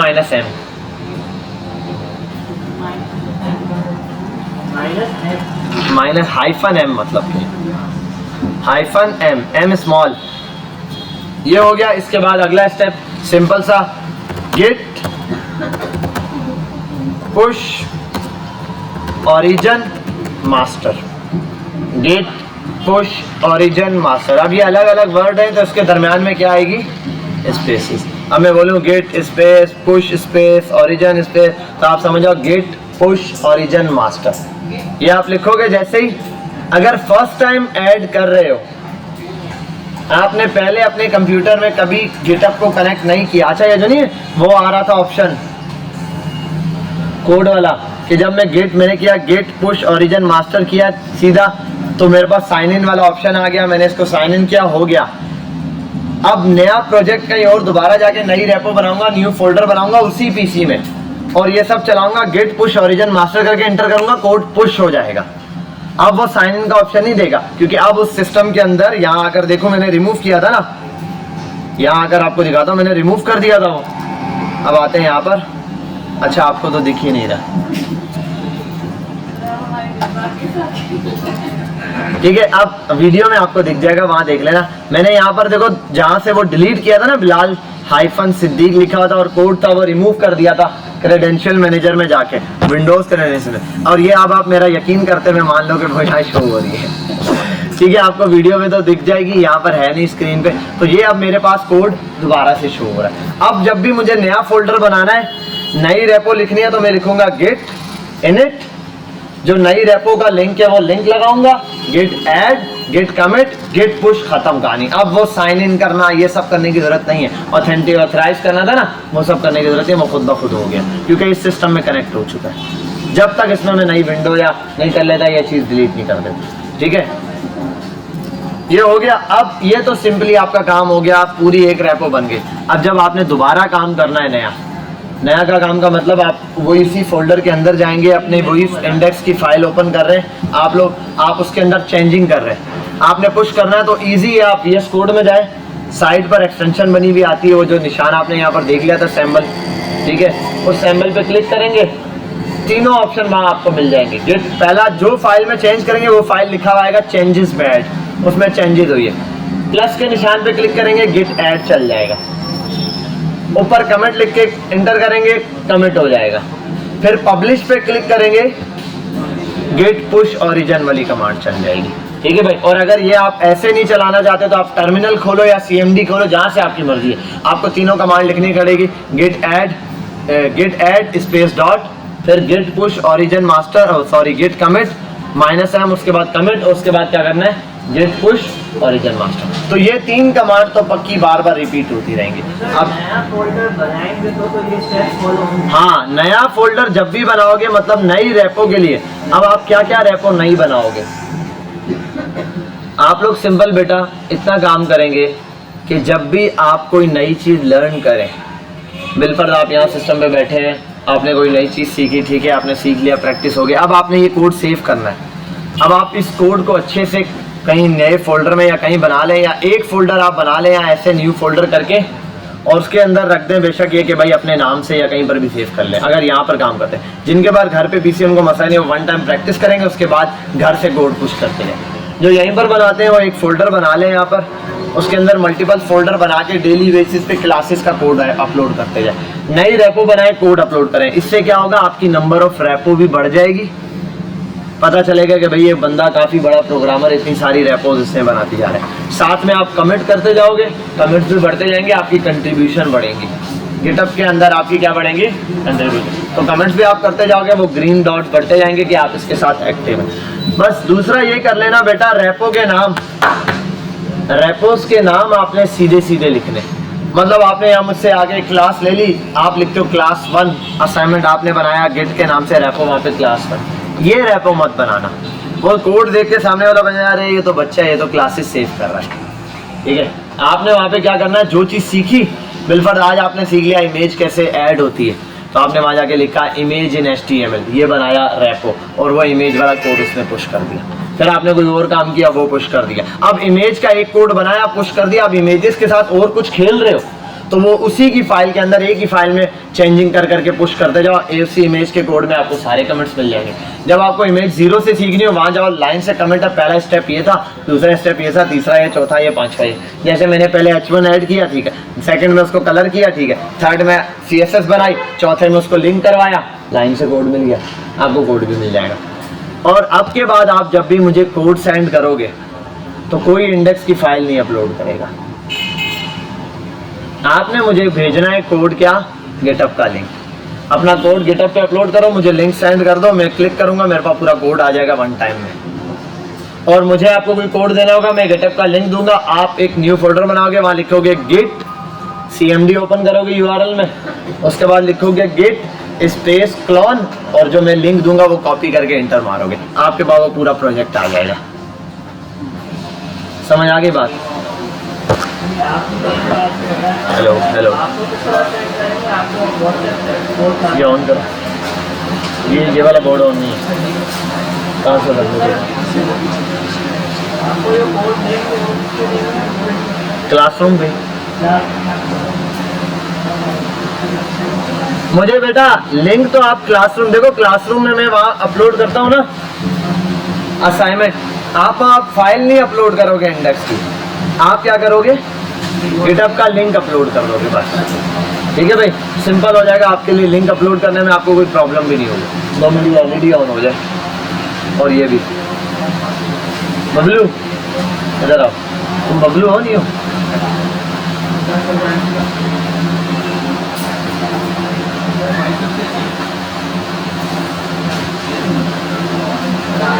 इधर आओ, बाइसेप से पानी लागे दो, तुम इधर आ जाओ सर,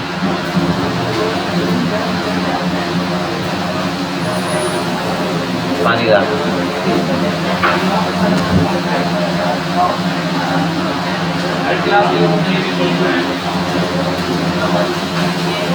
हर टॉपिक के लिए नई रिकॉर्डिंग बनाएं, रिकॉर्डिंग नहीं सॉरी, हर टॉपिक के लिए नई रेपो बनाएं। ठीक है भाई, बेटा ये हो गया आपके पास प्रॉपर वे में कोड आ गया, हमने देख लिया, इट्स ओके। अब हम आगे चलते हैं। ये स्टेप्स हैं जो आपने क्या करना है, फॉलो अप करना है। इनको देख लीजिएगा, इंशाल्लाह आपको ये चीज़ समझ आ जाएगी। अब आते हैं यहाँ पर, न्यू फोल्डर बनाया था मैंने और इस फोल्डर को यहाँ से कट करता हूँ, यहीं पेस्ट कर देता हूँ बाहर। अच्छा VS कोड ओपन किया हुआ है।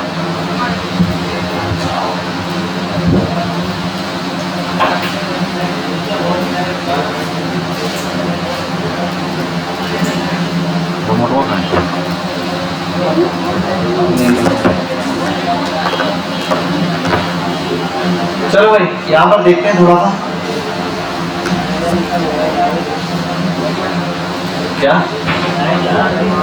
शुक्र अल्हम्दुलिल्लाह।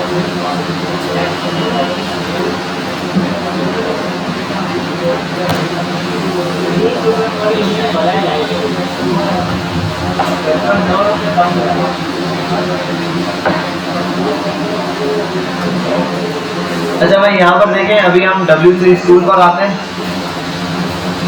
W3 स्कूल्स CSS ट्यूटोरियल, यहाँ आ जाते हैं W3 स्कूल पर, हम CSS का ट्यूटोरियल देखते हैं। हमने पहले होम पर आए, CSS क्या होती है समझ लिया, इनलाइन ये सब समझ लिया, इंट्रोडक्शन सिंटैक्स समझ लिया इसका। देखो ये चीज़ हमने समझी थी, सिलेक्टर होता है, ठीक है, जिसको हम टारगेट एलिमेंट्स भी बोल रहे होते हैं। सिलेक्टर्स हमने पढ़ लिए थे, क्या क्या सिलेक्टर पढ़े, टैग सिलेक्टर पढ़ा, फिर आईडी, क्लास, ग्रुप और यूनिवर्सल, ये सिलेक्टर्स हैं जो हमने पढ़ लिए। उसके बाद देखो इन ब्रैकेट्स के अंदर ये चीज़ क्या होती है, डिक्लेरेशन। इसमें देखो कलर और आप यहाँ पे क्या दे देते हो, प्रॉपर्टी और प्रॉपर्टी की वैल्यू, प्रॉपर्टी हर वैल्यू। ये देखो फॉन्ट साइज दिया हुआ है। सिलेक्टर ये बता रहा है हाउ टू, कैसे लगाना है, एक्सटर्नल, इंटरनल और इनलाइन, मैंने आपको तीनों बता दिए। कमेंट करना बताया था, कमेंट करना बड़ा सिंपल है, ये स्टेरिक ये वाले और ये वाले इसके दरम्यान जो लिखोगे। कलर्स बता दिए थे, RGB तीनों किस्म के लगाना, RGB, हेक्स, HSL। बैकग्राउंड के अंदर भी कोई मसला नहीं है, बैकग्राउंड के अंदर भी कलर ऐसे ही लगेंगे, कलर जैसे बैकग्राउंड में लगाया था वैसे ही लगेगा। लेकिन इसमें बैकग्राउंड कलर तो हो गया, आगे से कुछ और भी दिया, वो क्या है, बैकग्राउंड इमेज। आओ इसको देखते हैं। क्या अल्फा मैंने बताया था एट दी एंड के अल्फा के अंदर वो जो RGB के अंदर वैल्यू आती है लास्ट वाली, लाइटनेस के हवाले से, ये ठीक है। अच्छा मैं फिलहाल इस सबको रिमूव करता हूँ। अब मैं एक एलिमेंट आपको पढ़ाने लगा हूँ, उसका नाम है div।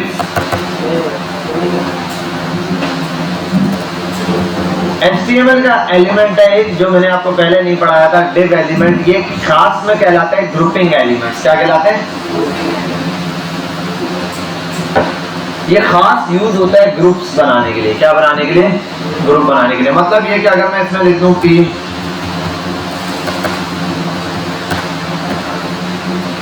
अगर मैं div लिखकर लॉरेन लिखता हूं,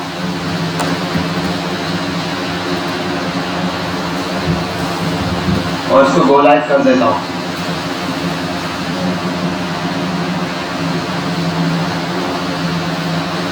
कोई फर्क आएगा अगर div हटा दूं तो? कोई फर्क आया कोड में? कोई भी डिफरेंस कोड पर नहीं आने वाला। तो इसका फायदा क्या div से? अच्छा यहाँ कुछ आता हूँ, इसका अपना टैग भी कोई नहीं है, इसमें वही टैग लिखोगे आप नॉर्मली यूज कर रहे होते, लॉरेन, और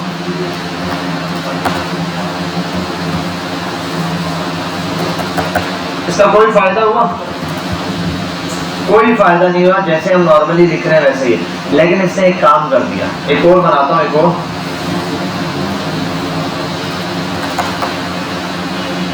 एक div ये रहा, एक div ये रहा।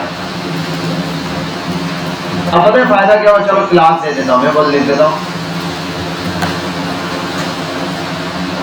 box 1 या कंटेनर है ये मेरा, जिसके अंदर ये सारी चीजें, कंटेनर 1। क्लास को कॉपी करता हूँ और इसको दे देता हूँ कंटेनर 2। अब आओ जरा स्टाइल लिखता हूँ यहाँ, और उसके बाद डॉट कंटेनर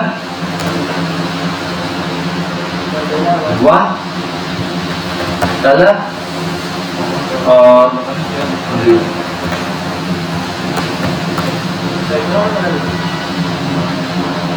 समझ आई बात? देखो ये एक पूरा ग्रुप बन चुका है। देखो पहले अगर मुझे इसको कलर करना पड़ता तो इसको क्लास देता, इसको क्लास देता। अब इसने क्या किया, इस पूरे हिस्से को क्या कर दिया, एक डिव के अंदर, एक कंटेनर के अंदर मौजूद कर दिया। अब अगर इस कंटेनर पे कोई भी प्रॉपर्टी लगाऊंगा वो कहाँ लगेगी, इस सब पर। तो अगर आप किसी भी वेबसाइट पे जाओ, ये एक अलग डिव होगा, ये एक अलग डिव है, ये अलग डिव होगा, ये अलग डिव होगा, ये अलग डिव होगा, इसके अंदर ये अलग डिव, इतने डिव्स में काम हो रहा होगा, ये डिव बहुत सारे, ये अलग डिव होगा, ये अलग डिव होगा, डिव ही डिव हो गया। सबसे ज्यादा काम सारा ओवरऑल डिव्स में चल रहा होगा। डिव, ये भी डिव, ये भी डिव, डिव डिव, सारे डिव्स हैं। देखो ये डिव, सब हर काम, मतलब पेज के अंदर छोटा सा कोई एक हिस्सा बनाया है, वो भी एक कार्ड अकेला भी डिव है। अगर किसी स्क्रीन पे 50 कार्ड है और 50 के 50 डिव है, हर एक डिव, वो फिर सारे 50 कार्ड एक बड़े बॉक्स में डिव। हाँ भाई खिला दे इधर, छुट्टी करो, घर जाओ, वीडियो देख लेना। क्या बता रहे हो या तुम क्या बता रहे हो, फिर क्या फोकस है। ठीक है भाई, यहाँ पर आते हैं और डिव। अब डिव्स कितने सारे डिव्स, डिव का असल मकसद समझ लो डिवाइड करना है। पेज के छोटे छोटे पार्ट्स बना रहा है, पेज के अंदर छोटे छोटे हिस्से बना के उसको डिवाइड कर रहा है। अब एक काम करते हैं, ये तो बना लिया, डिव को मैं आता हूँ बैकग्राउंड कलर देता हूँ, कलर सॉरी बैकग्राउंड कलर, और लिख देता हूँ सेव करता हूँ। और मजे की चीज देखते हैं, और इसको हाइट देता हूँ। हाइट, हाइट का एट्रीब्यूट दिया। अभी अभी हाइट के बारे में मैं ज्यादा डिटेल में आपको नहीं पढ़ा रहा, आपसे पिक्सल में लिख देना, px के अंदर मैं लिख देता हूँ 200 पिक्सल। हाइट लिख दी, सॉरी हाइट नहीं, वो हाइट दे दी मैंने, विड्थ देता हूँ। हाइट भी ऑलरेडी मिल गई, मैं इसको विड्थ दे रहा हूँ ताकि हमें पता चल जाए कम हो रहा है 100 पिक्सल। ठीक है, मैं इसको कम करूँ, वो तो मैं हाइट बढ़ाई है, अभी मैंने तो हाइट दी इससे बताया। ये देख रहे हो, एक पार्ट बन गया, एक डिव बन गया। समझ आ रही है बात? देखो ऐसे एक बॉक्स बन गया, ऐसे मल्टीपल बॉक्सेस बन सकते हैं भाई। 500 है, इसको 300 कर दो, थोड़ा सा एक बॉक्स बन गया। ठीक है, इस तरीके से मटेरियल के हिसाब से क्या बनता जा रहा है, मेरे पास बॉक्स बनते जा रहा है। कलर कर देता हूँ,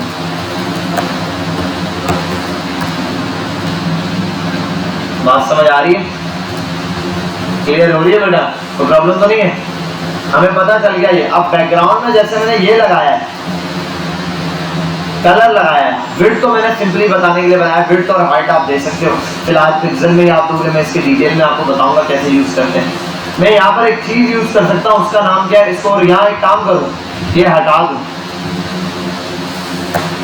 सेव करो खाली, और एक और ये भी काम करता हूँ मैं, इसको हाइट भी दे देता हूँ। खाली बॉक्स आ रहा है, देखो अंदर कुछ भी नहीं। अब मैं फिक्स हाइट दे दूँ, मैं कर दूँ 500 और 200। अरे समझ गए बात, क्लियर हो गई? अब यहाँ पर ये तो हमें हाइट और विड्थ दिख गई, ये रहा, और उसके हिसाब से मैंने यहाँ पर क्या लगाया हुआ है, एक कलर लगाया हुआ है। मैंने एक ये कलर दिया, यानी कि अगर इसके अंदर कुछ भी टेक्स्ट लिखूंगा, दिस इज टेक्स्ट, वो वाइट कलर से आएगा। ठीक है, तो यहाँ पर इसको मैं देख सकता। मैंने एक कंटेनर बना दिया, डिव बना दिया। इस डिव के अंदर मैं एक इमेज लगाता हूँ। क्या लगाता हूँ? अच्छा, इस डिव में सब कुछ रख सकता हूँ मैं इमेज भी रख सकता हूँ, मैं इसमें टेबल भी रख सकता हूँ। मैं सोर्स लगा के कोई इमेज रख दूँ,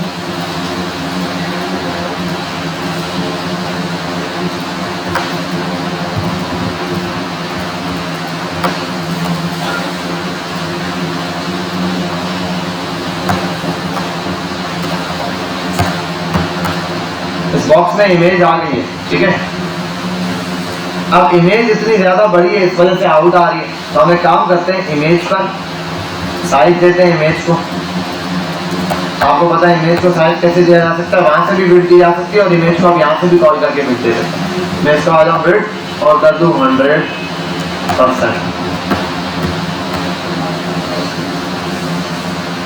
ठीक है भाई, बात समझ आ गई। और इसी के साथ में एक काम करता हूँ, बिट तो दे दी और इसको थोड़ा सा बड़ा कर देता हूँ। देखो ये बिट बढ़ा रहा हूँ तो क्या हो रहा है, वो वाला बॉक्स भी क्या होता जा रहा है, बढ़ रहा है पीछे। अच्छा हाइट भी इसको फिक्स करता हूँ।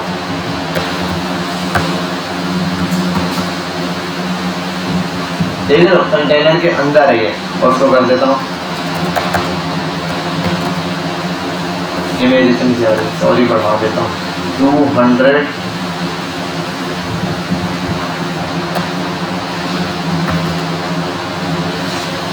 इमेज इस बॉक्स में, और अगर इस बॉक्स को बड़ा करूं यहाँ पर मैं कर देता हूँ भाई 300 बाय, ये बॉक्स में ये इमेज आ चुकी है। अब ये जो इमेज है ये बैकग्राउंड में नहीं लगी हुई, ये नॉर्मल इमेज इसके अंदर लिखी है, क्योंकि अगर H1 लिखता हूँ लॉरेन, ठीक है, तो ये टेक्स्ट यहाँ पर आ रहा है। अच्छा टेक्स्ट ये क्यों आ रहा है, टेक्स्ट यहाँ पर बाहर भी आ रहा होगा क्योंकि मैंने इसकी हाइट फिक्स की हुई है। अगर मैं इसकी हाइट फिक्स ना करूँ फिर देखो टेक्स्ट इसके अंदर एडजस्ट हो जाएगा, हाइट फिक्स कर दूंगा तो जो चीज लिखोगे वो बाहर निकलना शुरू हो जाएगी। ये आपके पास है, और क्या कर सकते। अब मैं एक काम करता हूँ, ये नहीं लिखता। अब ये जो इमेज है इस पर मैं कुछ लिख नहीं सकता क्योंकि बैकग्राउंड नहीं है। मैं इस पर बैकग्राउंड में अगर इमेज लगाना चाहता हूँ तो इसके लिए मुझे ये हटाना है, सब चीजें फिलहाल लगी रहे, बैकग्राउंड इसको हटा देता है।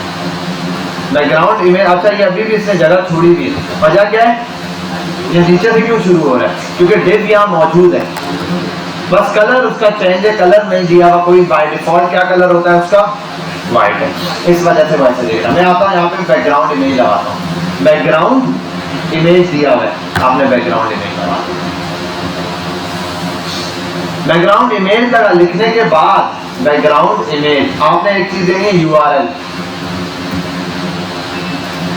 URL, उसके बाद यहाँ है कॉलम के अंदर, और यहाँ पर आप इमेज सेलेक्ट करते हैं जो चाहिए आपको, फाइल सेलेक्ट की हुई, सेव करता हूँ।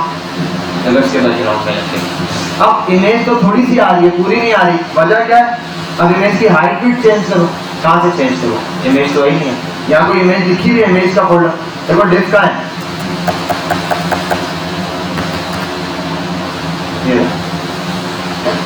ये तो दूसरा वाला कंटेनर है ना, एक कंटेनर ये रहा। इस कंटेनर की पहचान के लिए मैं काम करता हूँ, इस कंटेनर को ना, दूसरा जो कंटेनर है इसको आता हूँ यहाँ पे डॉट कंटेनर 2 और यहाँ आ जाता हूँ, और ये सब चीज़ें ऐसे कॉपी करता हूँ, यहाँ पेस्ट और बैकग्राउंड कलर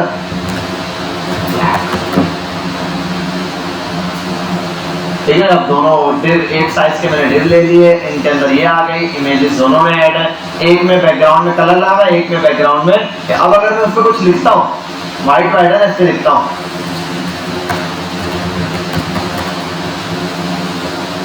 हेलो इमेज के ऊपर लिखा हुआ है, बैकग्राउंड में कलर नहीं है, कैसे है उसको भी हम देख लेते हैं जरा।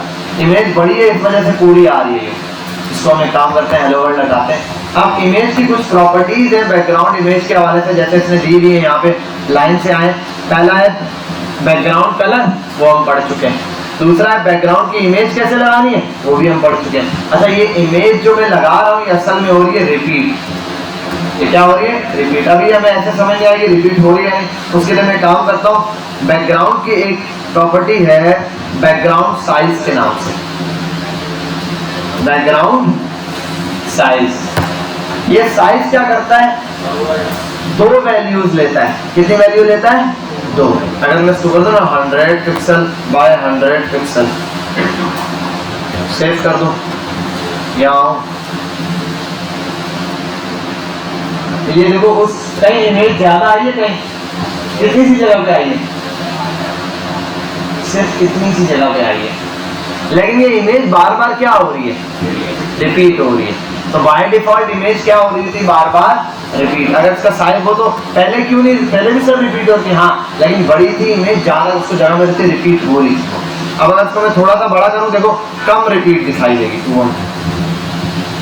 200 अच्छा ये पहला वाला वैल्यू क्या है, एक्स एक्सिस, दूसरी क्या है, वाई एक्सिस। यहाँ आता हूँ, अब क्या एक्सिस बढ़ गए, देखो रिपीट हो रही है ना, आगे की तरफ जा रही है।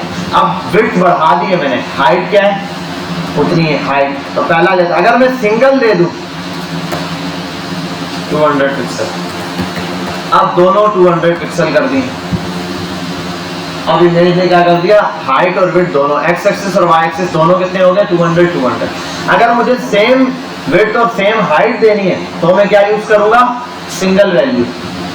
अगर मुझे चेंज देना है, हाइट की वैल्यू चेंज है और विड्थ की वैल्यू चेंज है, तो फिर दोनों अलग अलग दूंगा। तो पहली वैल्यू जो दूंगा वो विड्थ पे अप्लाई होगी, जो दूसरी दूंगा वो हाइट पे अप्लाई होगी। ठीक है भाई, अब जरा एक काम करते हैं हम लोग, विड्थ भी हो गई, हाइट भी हो गई, ये इमेज रिपीट हो रही है, इसके लिए एक चीज होती है, उसको बोलते हैं बैकग्राउंड रिपीट। अब तक कितनी प्रॉपर्टियां पढ़ी हैं, पहले देख लेते हैं। कलर पढ़ा नॉर्मल CSS के अंदर, बैकग्राउंड कलर देखा, बैकग्राउंड कलर जिस पे लगाओगे उसको बैकग्राउंड कलर मिल जाएगा। फिर पढ़ी हाइट और विड्थ, हाइट और विड्थ बस मैनुअली ये विड्थ लिखा आपने दे दी, पिक्सल में आप दोगे, इसमें डिटेल पे बात करेंगे आगे जाके, ये रिस्पॉन्सिव और बाकी चीजों में कैसे काम करेंगे। अब आते हैं बैकग्राउंड इमेज पर जब आएंगे तो तीन काम है। अगर मैं ये बंद कर दूं तो ये दोनों प्रॉपर्टीज काम करेंगी। गाड़ी बेच दूं, कलर किसको करवाऊंगा, गाड़ी होगी तो कलर होगा, ठीक है, बात समझ आई। तो यही चीज आपने हटा दी इमेज, तो प्रॉपर्टी किस पे लगनी है भाई। तो पहला तो आपने क्या लगा देना है, बैकग्राउंड इमेज। फिर बैकग्राउंड इमेज जैसे ही लगाओगे इमेज आ जाएगी। अगर बड़ी इमेज है तो बड़े साइज में आएगी, लेकिन वो रिपीट हुई हो।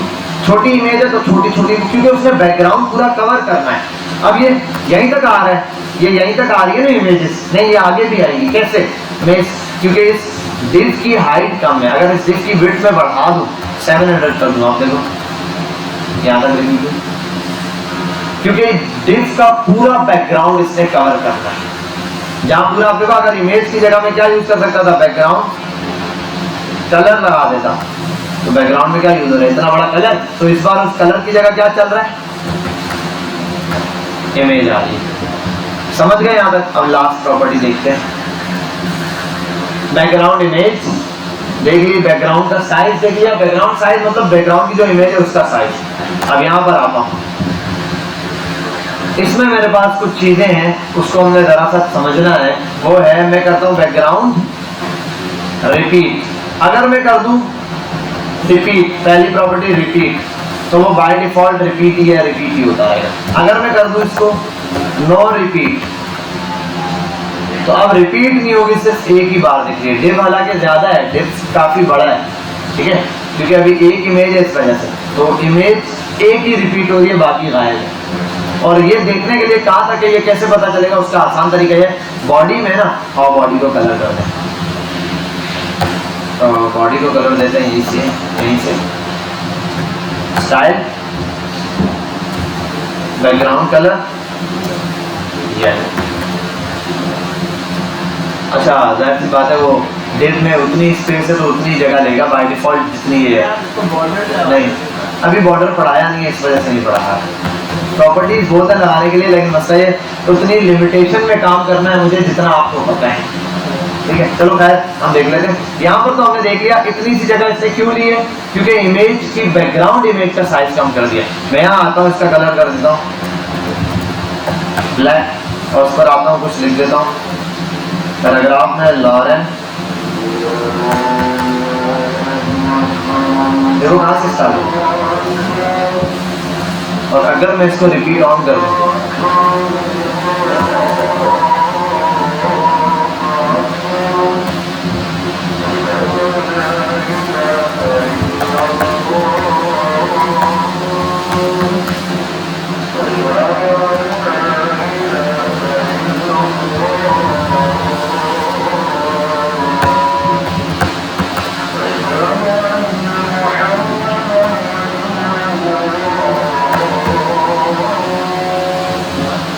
आसान हो जाए।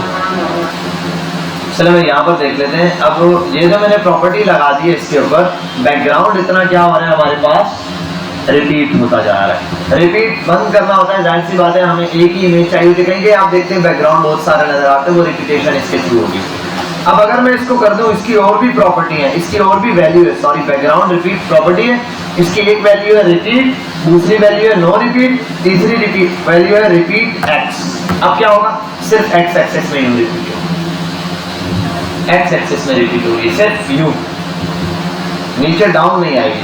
अगर मैं कर दूं इस रिपीट वाई तो वर्टिकली यू रिपीट होगी। समझ गए बात? हालांकि टेक्स्ट तो ज्यादा आगे तक जाएगा ना, टेक्स्ट तो ज्यादा तक लिखूंगा वहां तक जाएगा, टेक्स्ट और इस बॉक्स के जितना आएगा, जितनी ये बॉक्स जगह उतना आएगा। ठीक है, तो ये इसके पास कुछ प्रॉपर्टीज है। बाय डिफॉल्ट जो हम नॉर्मली यूज कर रहे होते हैं वो क्या है, वो हमारे पास है बैकग्राउंड रिपीट में नो रिपीट। अब आते हैं यहाँ पे, अच्छा अटैचमेंट दे दी इसने, पोजीशन दे दी, बस यहाँ तक काफी है। इसमें एक प्रॉपर्टी है जो हमने बैकग्राउंड साइज की समझी है, इसको मैं दोबारा लेकर आऊंगा यहाँ पर। तो पहला काम है आपने बैकग्राउंड लगाना है, बैकग्राउंड इमेज आ गई।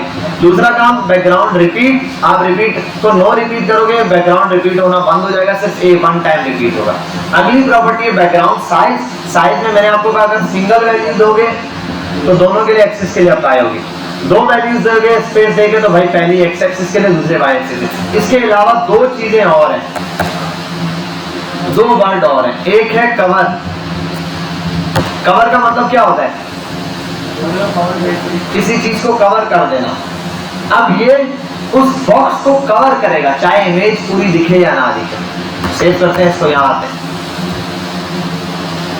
दिल पूरा कवर कर दिया इसने, इमेज भी पूरी करने की कोशिश की और दिल की। और अगर मैं इसको कवर की जगह कर दूं,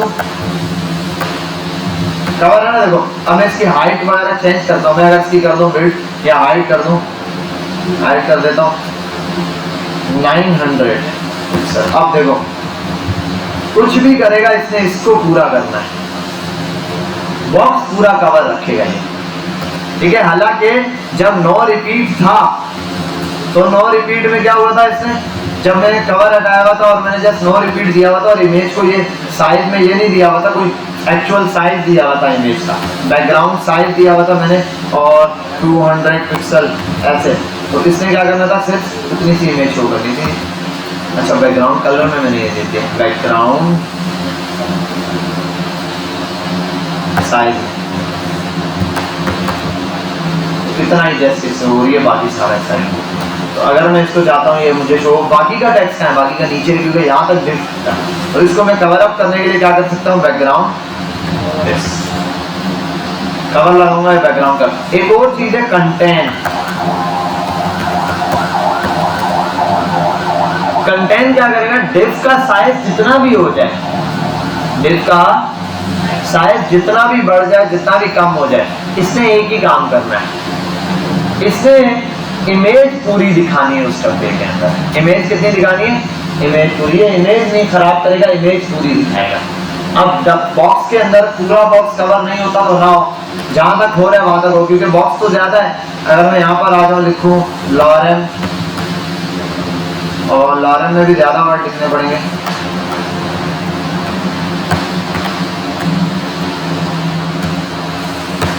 बहुत ज्यादा लिखी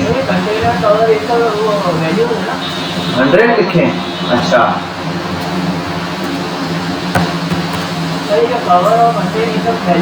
हाँ, ये भी देखो टैक्सी चल रहा है। देखो जहां तक वो कवर कर सकता है उसने का कोई इशू नहीं है, इमेज इसने यहीं तक दिखाया। हाँ अगर मैं क्या,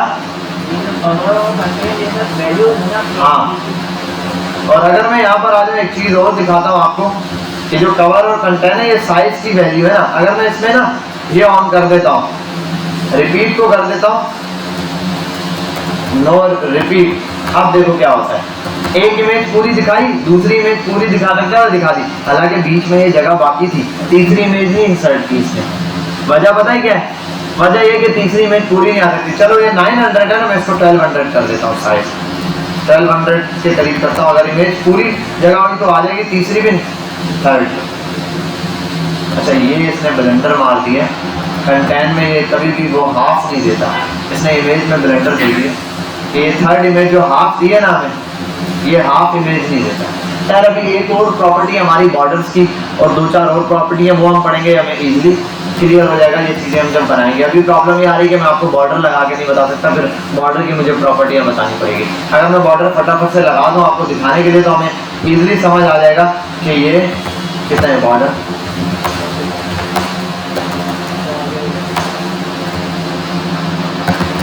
अब हमें प्रॉब्लम नहीं है, हमारा डेप्थ कहाँ तक है, डेप्थ पूरा कवर किया है। डेप्थ की मैं हाइट कम करता हूँ 300, हमारा डेप्थ इतना सा जितना ये बॉक्स दिख रहा है, और टेक्स्ट भी हटाता हूँ यहाँ से।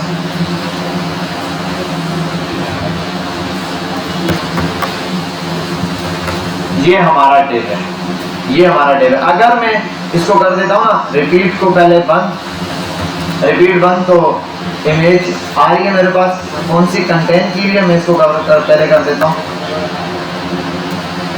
कवर, और रिपीट को कर देता हूँ नो रिपीट। कवर इसने पूरा करना है बॉक्स को। बॉक्स का साइज कितना भी कर दूं मैं, आप देखो बॉक्स का साइज कम करता हूँ, मैं कर देता हूँ 500 बाय, इसने कहा ठीक है मैंने बॉक्स कवर करना है। लेकिन अगर मैं इसको कर देता हूँ कंटेंट, अब इमेज देखो, इमेज यहाँ पर प्रॉपर आ सकती है, इतना हिस्सा बच रहा था, इसने कहा बेशक जाए मुझे इमेज पूरी दिखानी, तो इमेज इसने पूरी। अब मैं अगर दोबारा इसकी हाइट भी चेंज करता हूँ अगर 700, वो कहेगा बेशक हो, मेरी इमेज उतना मैंने उसके हिसाब से एडजस्ट करनी है, हिस्सा बचता है तो बच्चे। ठीक है भाई, तो आपने ये 4 चीज़ें हैं जिनकी प्रैक्टिस करनी है। इंशाल्लाह कल हम यहीं से स्टार्ट लेंगे, पहले बॉर्डर की प्रॉपर्टी पढ़ाऊंगा ताकि वो इजी क्लियर हो जाए, फिर बैकग्राउंड की प्रॉपर्टी हम यहाँ से लेकर चलेंगे। वरना आप ये बैकग्राउंड की प्रॉपर्टी यहाँ आएंगे, इससे पढ़ लेंगे, थोड़ा सा ये आपको गाइडलाइन दे देगा किस किस तरीके से यूज़ करेंगे, फिर मैं इंशाल्लाह आपको ये डिटेल में हल्के से पढ़ाऊँगा। ठीक है भाई, तो मिलते हैं। गिटहब की बस तैयारी कर लेना, आपका एक असाइनमेंट में ये अपलोड करूंगा कि आपने सिंपल कल ही दूंगा असाइनमेंट, बैकग्राउंड का काम दूंगा, बैकग्राउंड पे इमेज लगा के वो कोड गिटहब पे पुश करके मुझे देना है लिंक, तो इसमें गिटहब भी टेस्ट हो जाएगा और ये बैकग्राउंड इमेज वाला। तो कल ही क्लास के अंदर यही काम करते हुए मैं असाइनमेंट आपका अपलोड करता हूँ। ठीक है भाई, मिलते हैं, अल्लाह हाफिज।